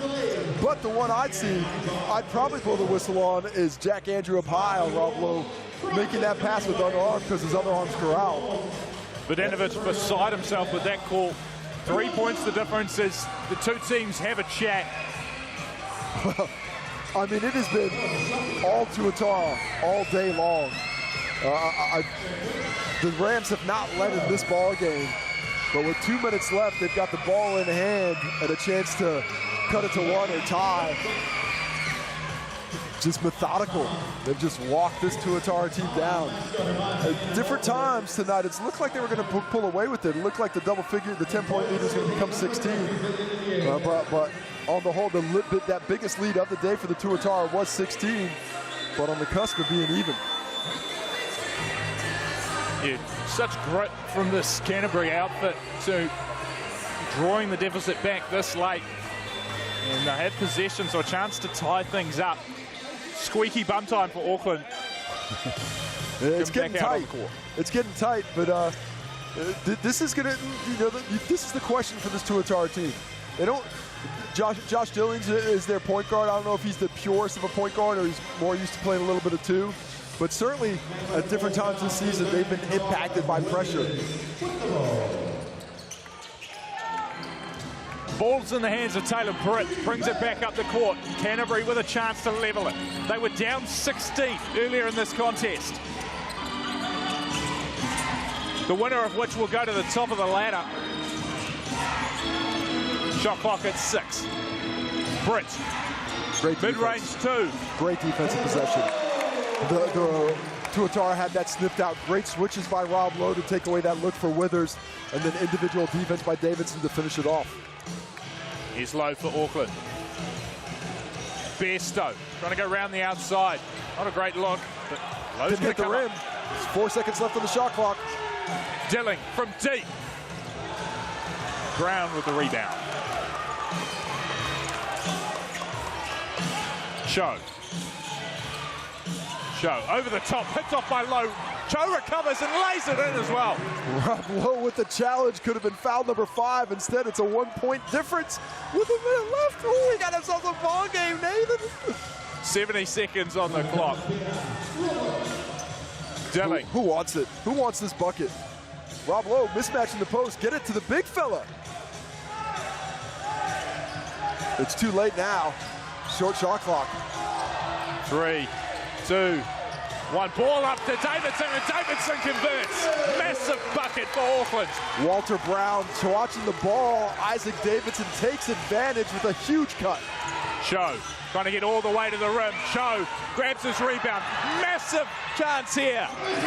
Withers can't convert. Auckland come up with it. Fast break opportunity for Bairstow. Who's there with him? Vidanovic off the glass. Won't go. Crucial miss. Canterbury come back with it. Here's Taylor Britt. 3 points the difference. I'd call a player timeout. Make sure we get a great shot here. Almost losing it there was Withers. 18 on the clock. Rams a little discombobulated. It's going to have to be Cho with the ball in hand. Crowded as Brown. Needs to get the ball away. Puts up the shot. Bairstow's going to come up with the ball. 6 seconds on the clock. Auckland got to close it out. Well, maybe.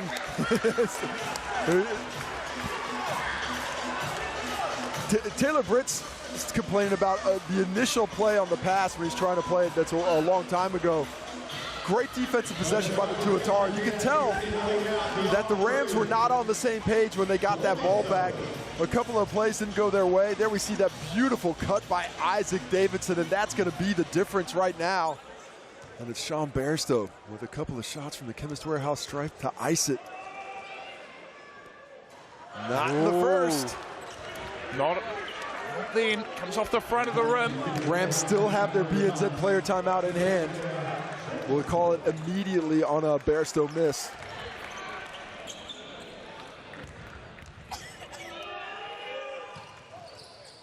Won't go again. Auckland trying to come up with a rebound. Who's it going to come off? I think that should be Rams' ball. That went off the foot. That's correct. That went off the foot. I think excellent hustle by Cho. Kim Glennon calls a timeout here, interestingly enough. 1.5 seconds on the clock. Canterbury need a miracle bucket to send us to overtime. If I was the Tuatara, I would probably force the Rams to call that one myself, because that one they would have kept it in hand. There's going to be 2.1 on the clock. So a little bit of time has been added on to think it was at 1.5. They add a half second. And it all comes down to this. got to have a three. Normally I'd say Todd Withers, but he's just been cold today. 1 for 7, missed that wide open one in the corner. Of the players of the starting lineup, the only player to hit a three today is Jack Andrew and Todd Withers. Jack's 1 for 1. Walter Brown 0 for 4, Britt 0 for 2. Cho 0 for 1. Got Jake Holmes on the bench at 3 for 4. Want to sub him in for the game winner? Yeah, he's been hot from beyond the arc, and this is exactly the kind of finish you expect from a top of the table clash. Two sides in hot form, both won three on the trot. The winner to go to the top of the ladder, and it is coming down to the final 2.1 seconds. What can Canterbury procure? Just the starters on the court. They're bringing the ball up the line here. Well, I'm looking for the rescreen for Todd Withers, or I'm looking to put the ball in the hands of Taylor Britt and just let him make a decision. Possibly the quick inbound and the hitter back to Walter Brown is also an option. The Tuatara have to switch everything, force the Rams off the three-point line, cannot give up an open look. Brown and Withers just having a word there. If I'm Rob Lowe, I'm right on the ball, making it a more difficult pass. Here we go. Walter Brown gets it to Britt. Britt's going to have a go. It's not going to fall. And Auckland come up victors. They head to the top of the South NBL ladder. The pulsating finish, much to the delight of this North Shore crowd. It's the Auckland Tuatara with a 100-97 victory over the Canterbury Rams at Eventfinda Stadium.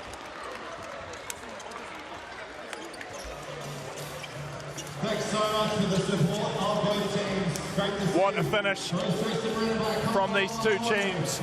Canterbury had trailed by 16.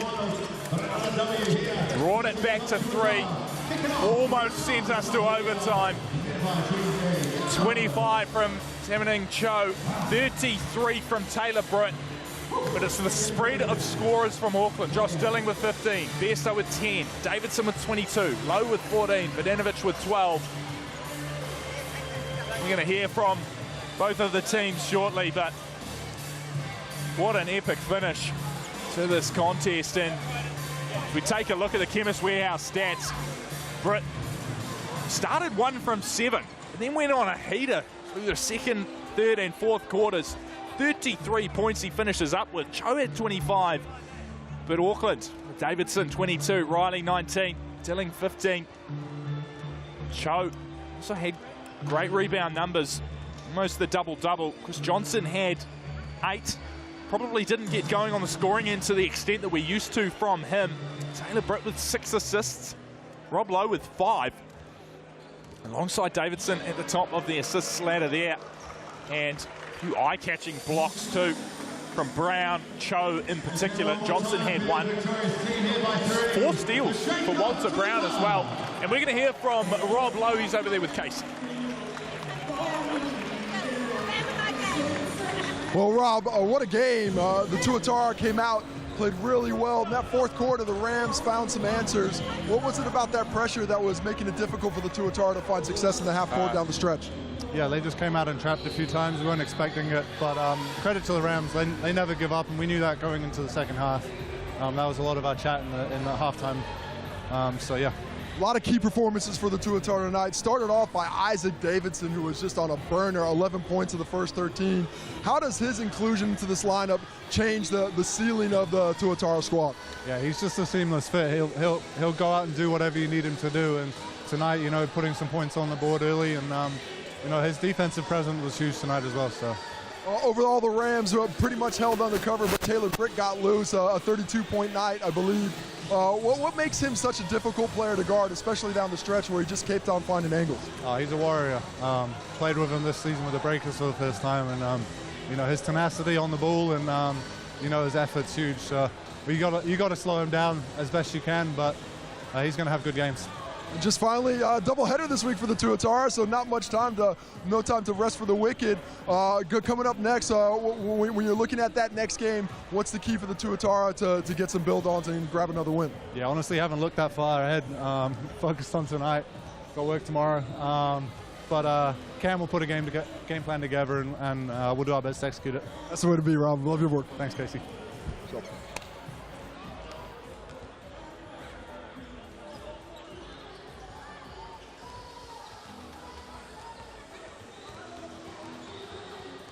6 assists, 3 rebounds. Orchestrated this Canterbury attack, and obviously contribution for Tamanang Cho with 25 points, 9 rebounds as well, but he really was the architect, Taylor Britt, wasn't he tonight, Casey? No, he played so well. I mean, it's not often you get the MVP off the losing team, but he was tremendous. 33 points, 6 assists, 3 rebounds, and brought the pressure. Couldn't quite get that offense organized late. Tamanang Cho in the losing effort, 25 points as well. But it's the Auckland Tuatara, 4 out of 5 starters in double figures, and a total performance on both ends. We expected a barn burner, and that's what we got. 100%. It was looking like the Auckland Tuatara could run away with it. Canterbury brought it right back to the finish. Still plenty of action to come on Sky Sport for you this week. The Hawks and the Giants going head-to-head in Napier tomorrow night. The Nuggets hosting the Bulls in Dunedin on Friday. Saturday, the Tauranga Whai host the Nelson Giants at home. And the Taranaki Airs doing battle with the Auckland Tuatara on Saturday in New Plymouth. It's the airs you have, Rob. That's what you need to look forward to. We'll take a look at the ladder as well. The Auckland Tuatara going to the top. In fact, we will just wrap things up there. So it is Auckland with a 100-97 victory over the Canterbury Rams at Eventfinda Stadium in Auckland. My name is Nathan Lim. Alongside me was Casey Frank. Pleasure to be with you on your Wednesday evening. You have a fantastic rest of your night.